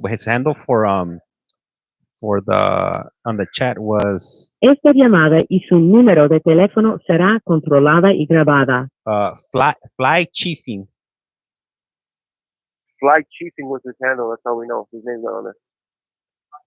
Not because Jesse's gone right now. He's in a CM right now? A while ago, but he's barely stepping up. Yeah. Okay. I could even hear him on the pure birds. He's got a 1 in a million voice. I could hear him out there chirping away. So, so I would like to do something with my degree. I don't know if I'm going to go into the offender mentorship. It's called OMCP certification program. I'm thinking about it to become an alcohol and other drug counselor. But I figured that if I'm going to have a bachelor's degree in journalism from San Diego State, you would think that I could get a job doing something with that, I would like to get into some sort of I have a connection for a carpenters union. One of my boys is already out there working for there. So I have a ton of opportunities. I just want to work and establish myself, put money in the bank, take care of my family, and live my life. I don't want to do anything extravagant. Ever since I started doing this chat or this podcast, I consider myself a low-level celebrity. So I'm gonna do weird things with my newfound fame. Alligator skin boots. The ostrich I'm gonna boots. get a grill. Like ostrich skin boots. Yeah. I want ostrich skin boots with feathers in the back. One of them Three Musketeers hats. Just messing around. But no, just live normal. That's what it is. We got a comment from Go ahead. From Selena. She writes, when my cousin went to parole, he said he acted like he won't get paroled until he does.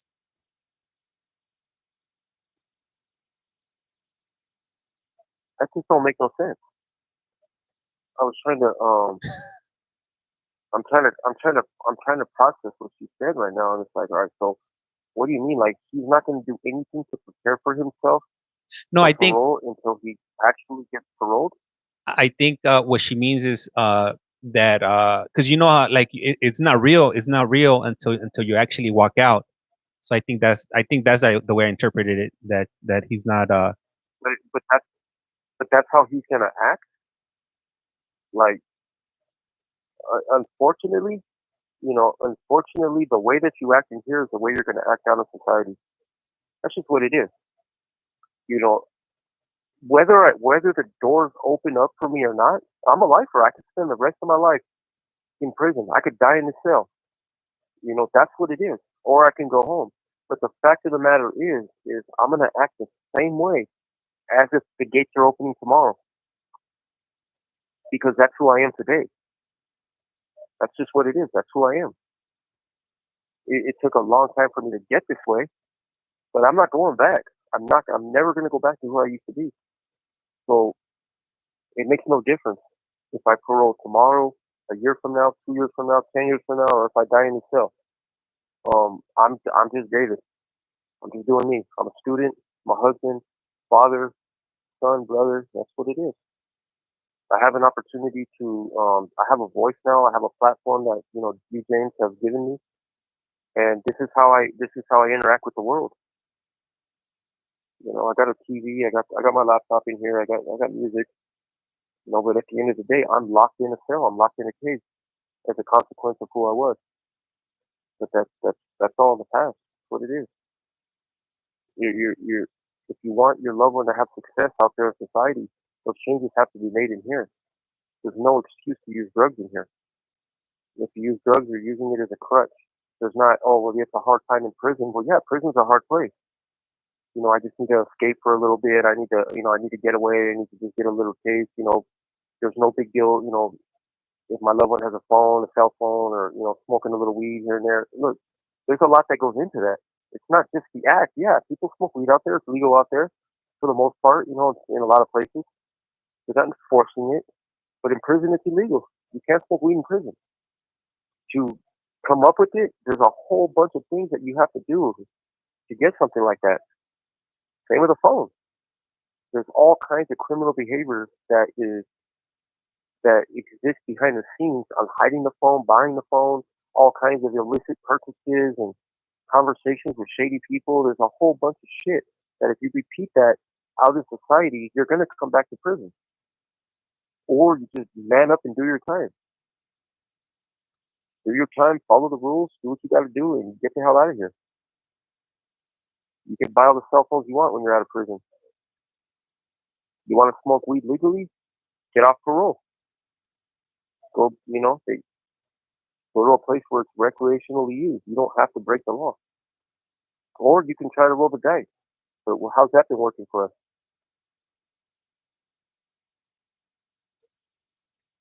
That's what it is. That's just a fact. Go ahead, James. I got a comment from Lovely Gigi, and she's a regular on here whenever you guys tap in. And she writes, hearing so much of this scares me for my son that went in at 17 with 16 to life, first timer. Let me see. And yeah, she wants to know, Yeah, I man, feel for her. if he's gonna come home. She's scared for him. We got Miss Vero 559. She's waving her hands at us. Hey, welcome, Miss Vero. What's cracking? What's up, man? Miss Vero, she pops in from time to time. She's she's one of that Collect Call family. Mi- Send ours to you. and Miss Vero she popped up on the UK page. So it's this is this is the remember when they were talking about that TikTok was gonna go dark. So I opened up this account, but it's based out of the UK to get around the US restrictions. So now I have two accounts now, if you will. Hey, look at you, if you will.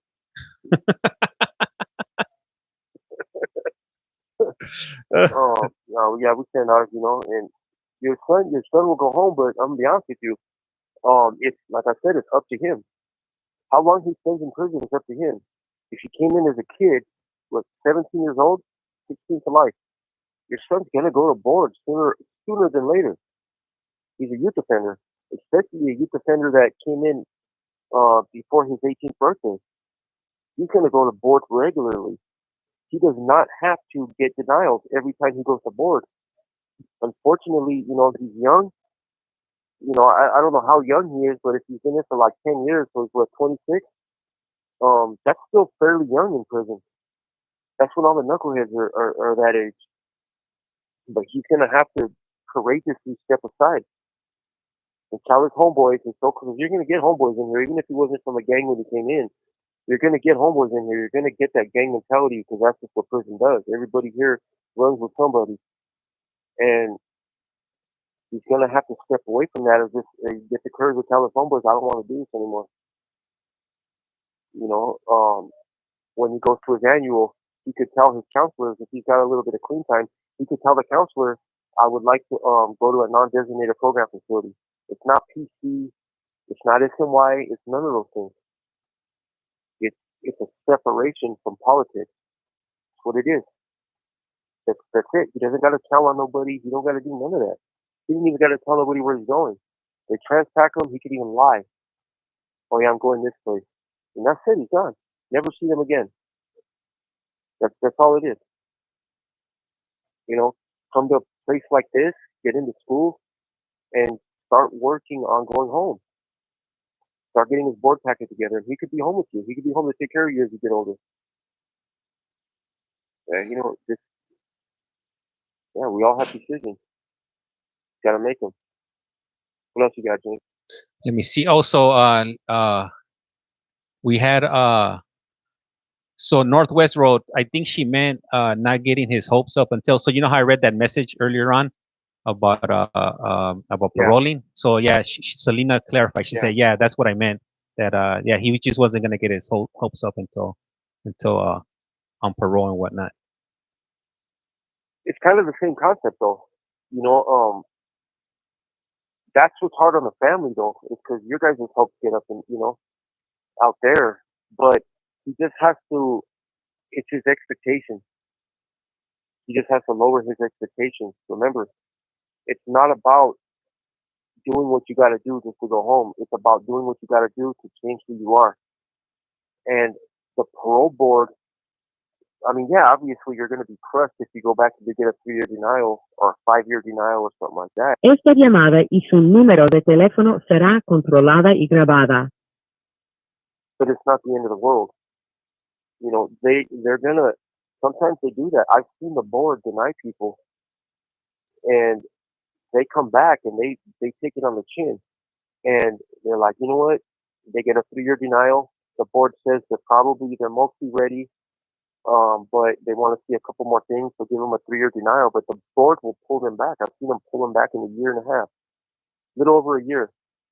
It happened to a guy here, and a lot of times they probably just want to see how he's going to act. Is he gonna give up his entire so-called recovery or his real recovery because he got an unfavorable decision from the board? Or is he going to listen to what they told him and take that advice and look at it as a win? Hey, at least it wasn't a 5. It's a 3-year denial. My hopes aren't, I believe I'm going to go home from prison. I believe I'm going to get out of here. I don't believe I'm going to die in this cell, but it's a possibility. it's what it is, though. And it's okay to hurt too. Like if he gets his hopes up and it's not like he wants, and he has to stay here a little longer. Yeah, of course, he's human. He crushed for a little bit, and man, eventually, get back out there and just keep doing what they're doing. You're gonna go home. I've seen guys that got granted board that I thought for sure they were gonna freaking get a denial. It's happened recently. I've seen a bunch of lifers go home, and I've seen two guys recently where I'm just like, damn, I just don't see it. I talked to them, and Felipe, I don't know. They gave him a 5-year hit, and I can believe they gave him a 5-year hit, and he's pushing on. But that's cool though. Thanks for clarifying, Jay. And then let me see. So Lovely Gigi wrote that her son goes to board in May of 2026, so a little bit over over a year.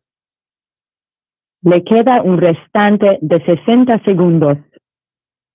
Yep, he can go home. If he's got in trouble, he might have to take a I wouldn't what do they call it? Like when you postpone. I wouldn't do that. A waive? It depends, if he's been into a bunch of. No, it's called stipulate. Oh, okay. Yeah, I wouldn't stipulate. Let me give you a call back. I want to explain that a little bit. Okay. Okay, so my wife just brought me some food, so I gotta get it in when I can. So that's what I'm doing now.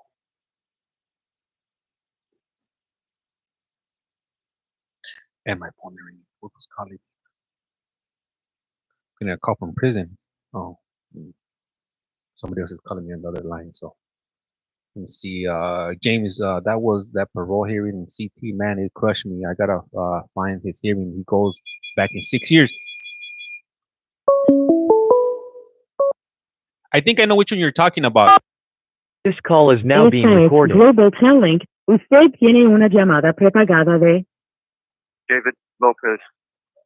un individuo encarcelado de la prisión estatal de Centinela, California. Esta llamada y su número de teléfono será controlada y grabada. You have a prepaid call. You will not be charged for this call. Para aceptar esta llamada, diga o oprima ahora el 5. 5. Gracias por utilizar Global Telling. Hey, David. Yes. Hey, how long have we been doing these calls on TikTok? Has it been like a year already that we've been doing them on TikTok already? I don't know, man. Okay, possible. Yeah. We've been on TikTok at least a year. We started doing TikTok when Joe came home, but we've been doing this on YouTube for we're about to be hitting our 2nd year on YouTube, with these phone calls and whatnot. It's been a while. What, somebody asked you? Yeah. Somebody put, how am I just finding out about this? I'm not sure, but yeah, we've been here. We've been. That's the worst. Hey, that's what we're saying. Where you been? Like, hey, what the? Yeah, what we're trying to say. We've been trying to reach you. You weren't picking up. Oh yeah. So anyway, all right, with him going to board in 2026, it all depends on what his disciplinary history looks like. The board realistically is not going to parole you if you have a fight, any type of violence within 5 years. I'm not saying they're going to keep you here forever, but you don't really want to go to board at least 3 years. But they're still probably not going to let you out. Like, you want to have, and it all depends. Like, for instance, I'm here for a 187, which means that, I took somebody's life. That was a violent act right there. So any type of violence in prison is a nexus to my crime, which means it's probable that I'm still consumed in the same type of behavior that led to that, to that death. So the board for sure is not going to let me out if I have any type of recent violence. 5 years is what they're looking for. Write-ups, you don't even want to go to board with a write-up, man, with a 115 for anything within a 5-year period. Guys who are going, if you have a fight like 2 years ago and you're going to board in like 2026, it's possible you may want to stipulate, which means you want to just accept a 3 year on your own. and come back when you have a little bit more clean time. But that's up to, that'll be up to her son and his attorney. But really, the conversation lies with him. If he has that clean time, oh, for sure, girl. If it's an older fight, but maybe he got like a minor write-up or something, they're still going to deny you. You don't want to have any write-up. But it's not the end of the world. After that, he can go home, but you really have to stay out of trouble. Fights will keep you in prison, 100%. If you stay out of trouble, you'll go home. Simple as that. It's not rocket science. There's no physics, nothing like that. You good, go home. Stay in shit. You're gonna stay in prison for longer.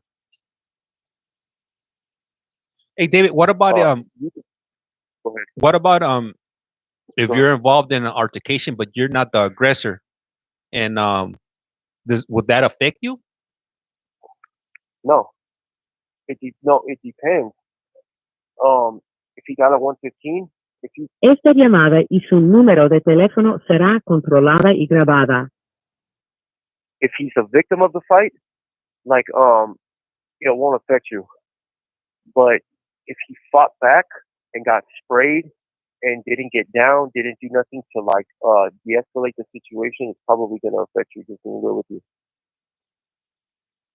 If you just sat there and like, if somebody got off on you and you just freaking started just chunking them, but you're not the aggressor, you didn't start the fight, but it depends. If they wrote him a 115 for fighting, even though he wasn't the aggressor, he's done.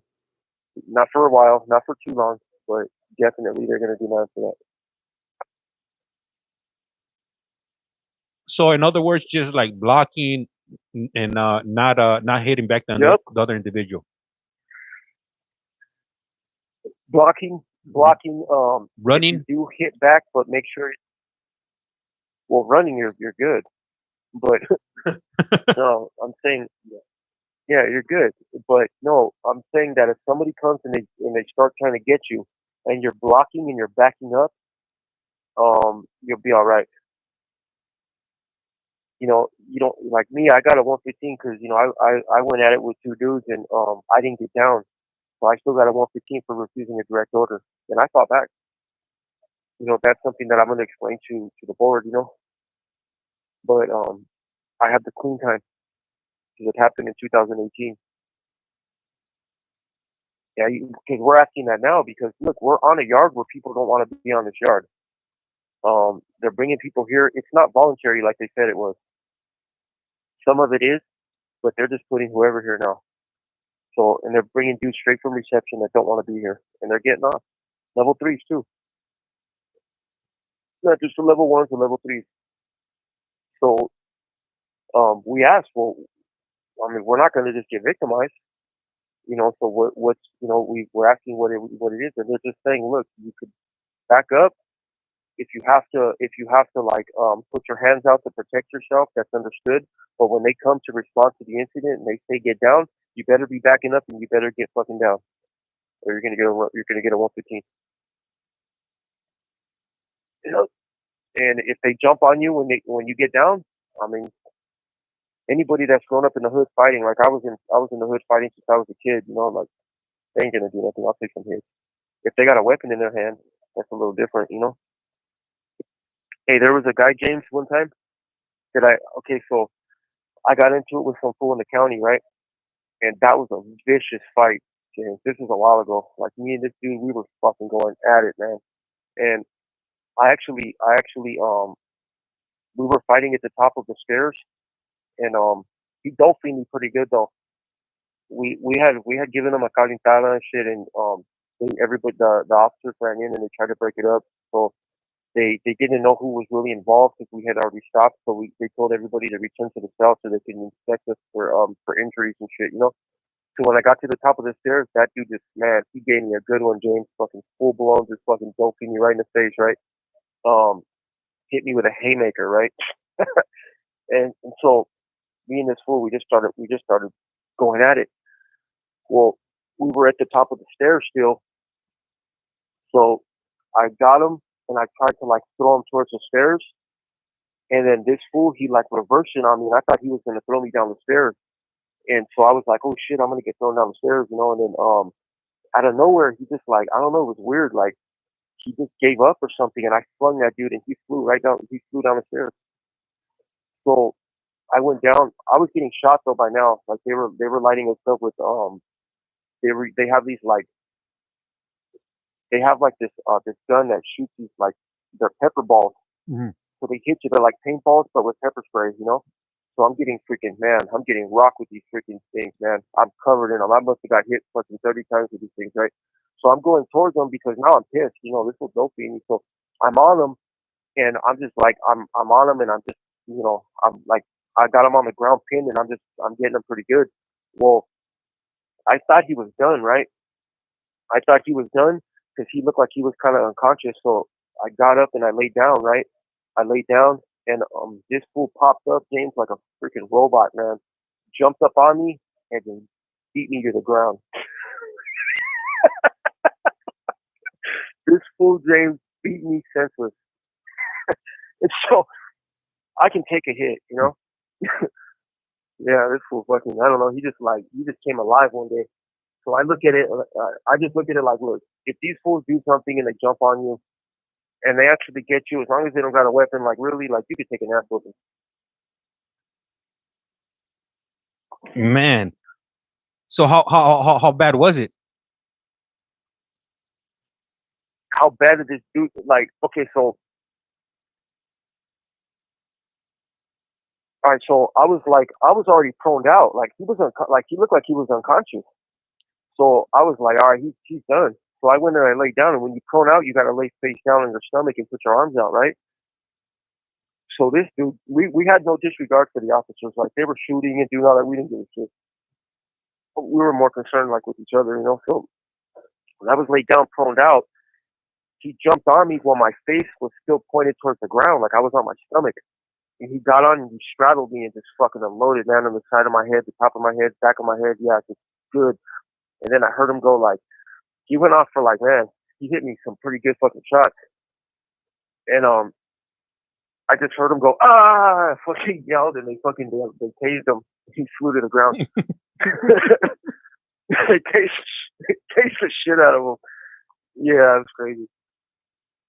And, yeah, that was a vicious one right there. We got a comment from Scorpio Rising, and she writes, "Respect for acknowledging that happened." We also had Southside BK99 tap in. I'm not sure what the message was because he deleted it, but hey, shout out to everybody that's tapping in. Really appreciate you. We have lovely Gigi wrote, "My son has a fight almost every year as soon as he gets out of the shoe for the past 13 years." Yeah. Wow. Oh yeah, no, I've been there. Mhm. I was the same way, and he's gonna have to stop it. Simple as that. Look, prison's a violent place. Like you heard the story I just told you, where I was the aggressor most times. I was the aggressor for most of that incident, and shit just changed, and it's what it is. That's just the nature of this place. Now, your son has to stop fighting, or he's never gonna go home. Simple as that. He's young, so I've done a shoe time. I had an indie term in a shoe. I spent years in the shoe, and I got out and I went right back. I did the same thing. I was involved with every incident, and it's what it is. But he's gonna have to stop doing what he's doing. He's involved with something. Simple as that. You know what it is. Nobody just comes out and fights like that for nothing. So he's running with somebody. He's involved with some gang activity, or he's doing something drug related. 100%. There's no way around that. Nobody fights in prison just for no reason. There's a lot of weird people in here, but the only way that you fight in prison is gang related. You're like, all right, it's what it is. But if he's on the main line, he's pretty on this side, or I don't think he's not dead. He's probably the SNY, because on the main line, he would have got in trouble for fighting that much. You can't just go out and just get in a fight with somebody over there. You're getting in trouble. Over here, you can do that. But yeah, he's got to stop. Honestly, he's just in here for no reason. He could have been out. 2026, he's going to get a 5-year hit for sure.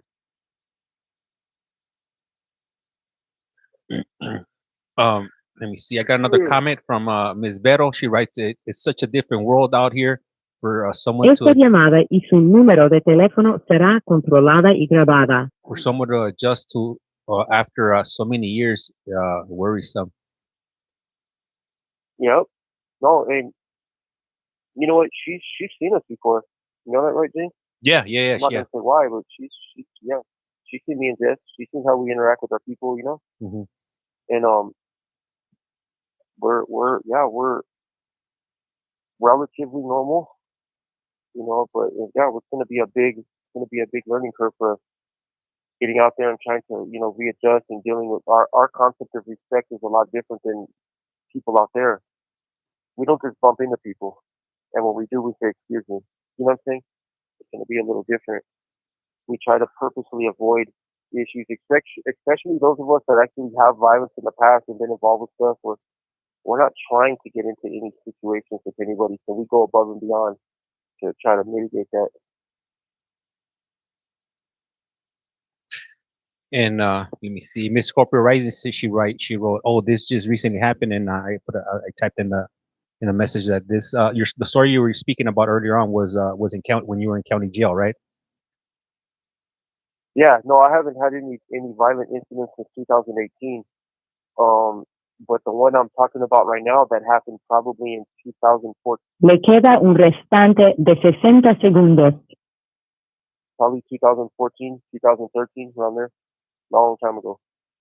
Okay. Yeah. Thank you for that clarification. Yeah. Man, and we just got hit with the 60-second mark. How many more phone calls do you got in you right now, David? Yeah, I could roll with you guys till 7 if you want. It don't matter. It's up to you guys. 7. With 7. You know what? Let's do one more because I gotta take my daughter out. She does a lot of energy. She's bouncing off the wall, so we gotta take her outside for a bit. Yeah, poor girl. She's running around with dirty feet. The little, you know how the kids get the little bottom of their feet dirty running around. She's got dried up ice cream all over her face. You know. Oh man.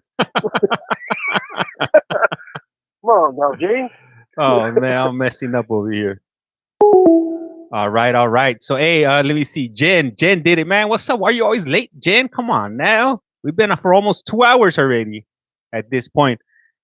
Now, and then for those of you that are interested in court, 6 o'clock right now. So I'm gonna go ahead and start running the 7 o'clock stream for Pima County at 7. So, but I'm gonna run it on YT because I got some other private commitments.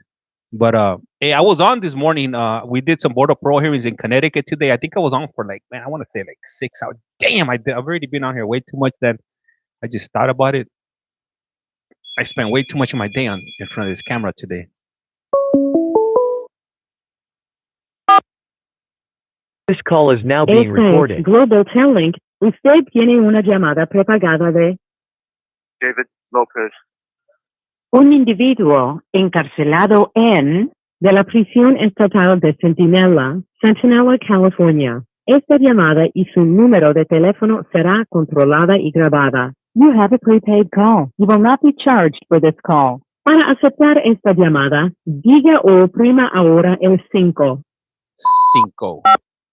Gracias por utilizar Global Telling. Hello, David. Hey, what's up? I just saw somebody pop up in the chat. They go by Mississippi Capricorn. I wonder if they have any relationship with Felipe the Capricorn. Yeah. Hey, stay away from Felipe the Capricorn. Not all Capricorns are good. That's all I'm telling you. That's my boy and everything. Don't get caught in that web. That's cool, man. Hey, well, glad to have you, Mississippi. With all, what is it, 6 S's? Yeah. Hey, have you ever heard that joke? What has a four? How many? Is it 4 eyes and can't see? Mississippi. What you got? What has 4 eyes and can't see? 4 eyes and can't see, Mississippi. That's the joke? Well, that's the joke. Is that how? I didn't make it up. Is that how we're gonna? Is that how we're gonna honor Mississippi the Capricorn? Yeah, she With a said joke like that? she wrote Mississippi. She wrote you are funny. I'm assuming she's speaking about you. I know, I am. Hey, that's not a good thing to call someone in prison, though. Funny or a Capricorn? Yeah. No, I'll take it. Nah, in prison, we'd be like, oh, what's up with that fool? Oh, that fool's funny. That's all bad. Oh no. Oh yeah. Yeah, that fool's like funny style. Like, oh yeah, you don't want to fuck with that fool. That fool's funny. And he's all bad, We got like Giggles showed up 619. Hey, what's up, Giggles? How's it going? How are you doing today? She's coming out from San Diego. Yeah, what's cracking? Yep, that's cool. And Ms. Vero wrote, okay. Go ahead. Ms. Vero wrote, okay. So we haven't been having the jalapeno burgers at visits. Who can I write? Laughing out loud. Man, I don't know if she knows what they did to me out there.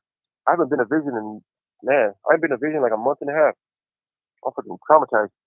Oh, you haven't been back ever since that incident? Nope. I ain't been out there one damn time. The thing is, because I have a family visit coming up. Mm-hmm. I got a family visit coming up on May 2nd. So I was like, man, I'm not even dealing with them fools out there right now, The fact of the matter is, right, all I did, they reduced it, though, through counseling. Yeah. But that fool wrote me up for kissing my wife's shoulder. That's it. Wrote me a straight 115. Could have fucked my entire board and court and everything off because I reached over. I was talking to my wife, holding her hand. She made me laugh, and I pecked her shoulder, the upper side of her, outside of her shoulder. Didn't even I didn't linger like no Adams family, Gomez Adams. Like, you know how they do that? Like, out of me, and he kisses up and down her arm. Like, I didn't do no shit like that. I did a quick little peck on her shoulder, and that fool wrote me a 115 for excessive contact.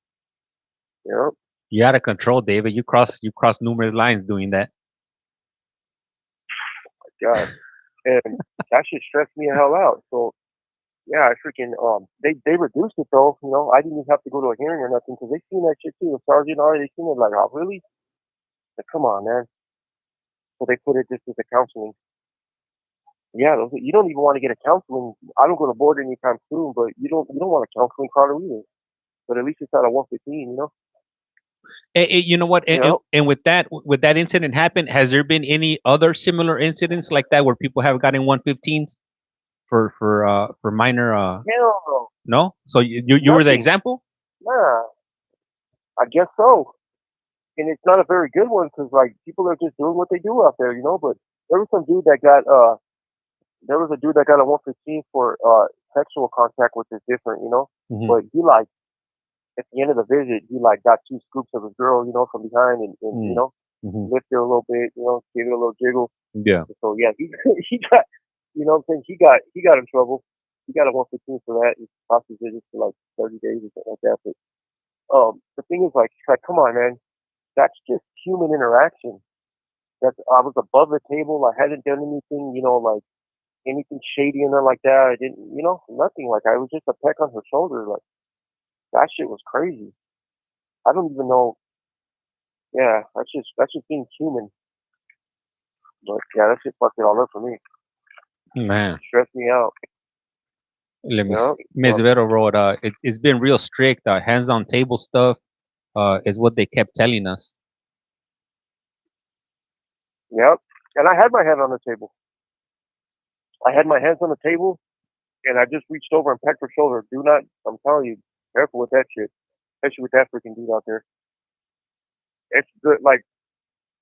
They put a dude in the visiting room. That's where he'll fucking he'll be working for a long time. Places like that. People like that. They, especially with the new model and shit. It's come on, man. You can't be a robot. You know what I'm saying? You can't.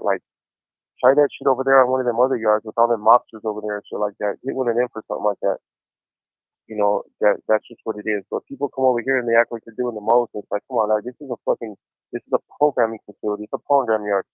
Nobody trying to do nothing like that. And I'm glad they were focusing on that because there was already a bunch of overdoses and shit like that on the yard. All right, well, you were too busy watching me kiss my wife's arm. You missed all the other shit that came in. Yeah, I was, fuck, really? Yeah. Hey, so I know you mentioned a few moments ago that you do have a family visit coming. How do you anticipate that, going? Do you feel like you're gonna be under the microscope a little bit more than normal? Nah, No? nah, nah. It's because I didn't fight it. I mean, I talked about it, like, I had them reduce it, and I made the administration aware of like this issue and shit because this was like extremely petty. But I didn't speak to nobody. I didn't do none of that shit. So I just left it alone. That's what it is. Like, that's what you thought it was. I don't agree with you, but at the end of the day, I left it alone. I didn't cause a big stir, and that's what it is. You know, it's a different people handle that anyway. Like that dude, he wouldn't work in somewhere like family visiting. Damn, you know what? So, I just read this message here from Hope Marie, and she wrote, I flew to VA from for a visit at USP Lee, which is a federal prison, and they didn't tell anyone visits were canceled until they walked in. Damn. where was that at? USP, I know it's a Fed. Esta llamada y su número de teléfono será controlada y grabada. So it would be United States Penitentiary Lee, and it's located in Virginia.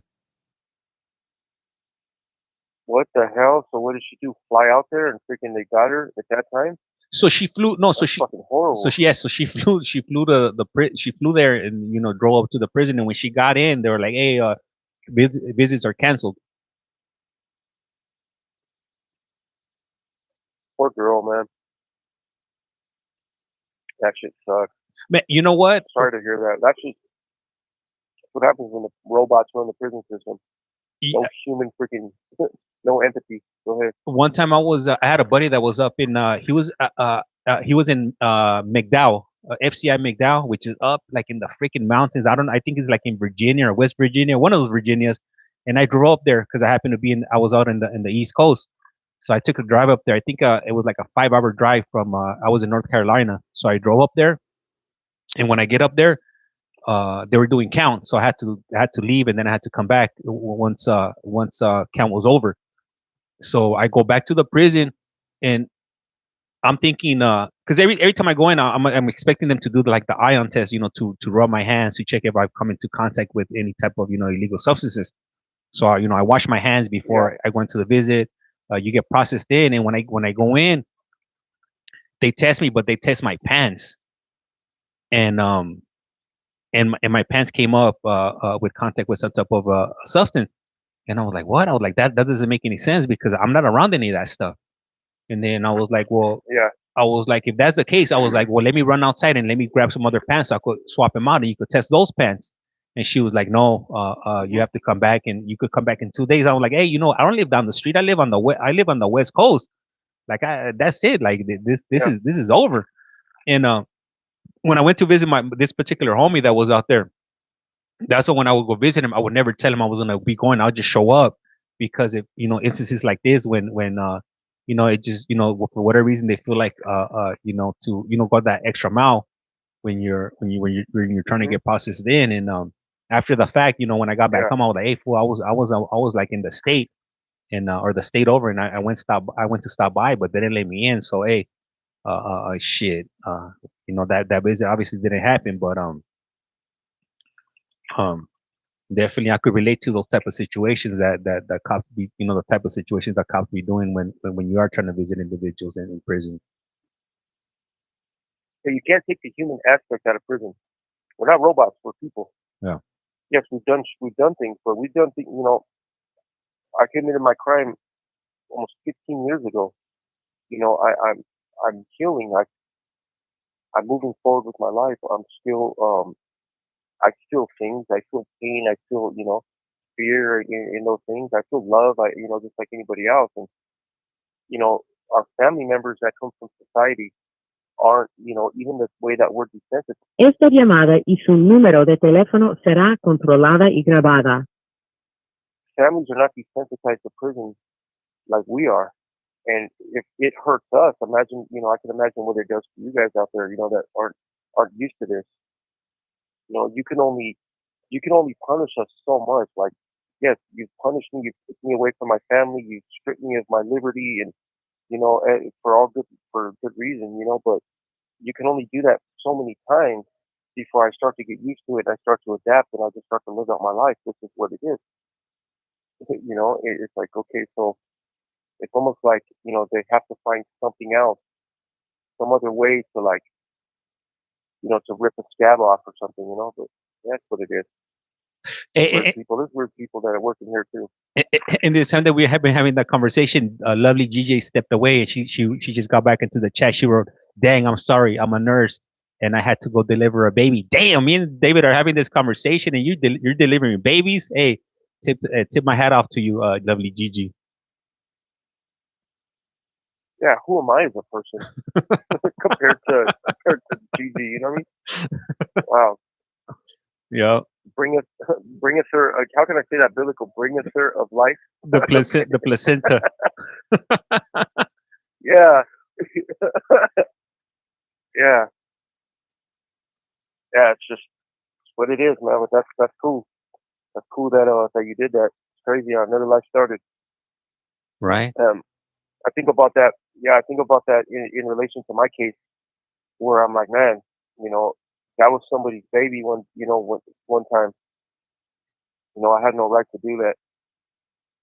And those are ways that I was able to empathize with what happened and, that person, it's like, man, all those years ago, that person was born, was brought into this world, brought joy, and regardless of how his life had turned out with, whatever he was involved in, that was still somebody's baby. And that's what it was. What was that? Awa? Awa. Nah, it was my microphone where I got it attached to. I hit it with my cable, so it made that noise. That's cool. Hey, how much longer do we got on this call? Oh, we got about a minute and a half. Well, it was nice spending this time with you guys, man. I'm glad you guys got to meet my boy Jesse. Those of you that didn't know him, the people in the UK, I'm sure you guys are long asleep by now, but we will be back. So we'll try to give you a call. We'll try to get a hold of you in the morning, James, so we can see if we can light something up out in the day room. Oh, so you got day room again in the evening, in the morning, in the evening, because it's the first of the month. Is that why you have the Yes, sir. Okay. Yep. All right. Cool. Perfect. The same program today is going to happen tomorrow because it's an odd day and we have morning day room. Le queda un restante de 60 segundos. So it's going from the 31st to the 1st. So they always do it like that. Top tier always has morning day room and afternoon yard on odd days. Okay. All right. So if you guys want to check out David and Jesse, definitely check us out tomorrow morning at around 9 a.m. And we'll be doing some video visits, if you will. If you will. Yep. And that's what it is, man. I'm glad I got to spend this time with you guys. Send a shout out to everybody, all the regulars. Keep encouraging your loved ones to do good. Nobody has to die in prison. Everybody has an opportunity to change. And everybody's telling you bye. Ms. Veto's telling you bye. Northwest, Fred. Everybody's letting you know. All right. See you later, guys. Thank you, David. Hey, like a candle in the wind. Life's like a candle. Once you blow it out, it slices out. And with that, we're out. A rato y buenas noches. All right, guys, I gotta go. I gotta go ahead and take care of some of the other stuff. But hey, I appreciate you guys. If you guys haven't done so, please do so. Hit that follow button. Hey, did Javier call you today? Nah, he hasn't called me. I talked to him like 2 days ago. He was supposed to call me back, but he never called me back. Hey, what's up, Armando? How's it going? What time is it for you? For me right now, it's 6:33. I'm on the West Coast, so I'm on Pacific Standard Time. So we'll be on tomorrow, all right? Hey, I gotta go. Like I said right here, laps like a candle. Once you blow it out, it slides out. And with that, we are out of here.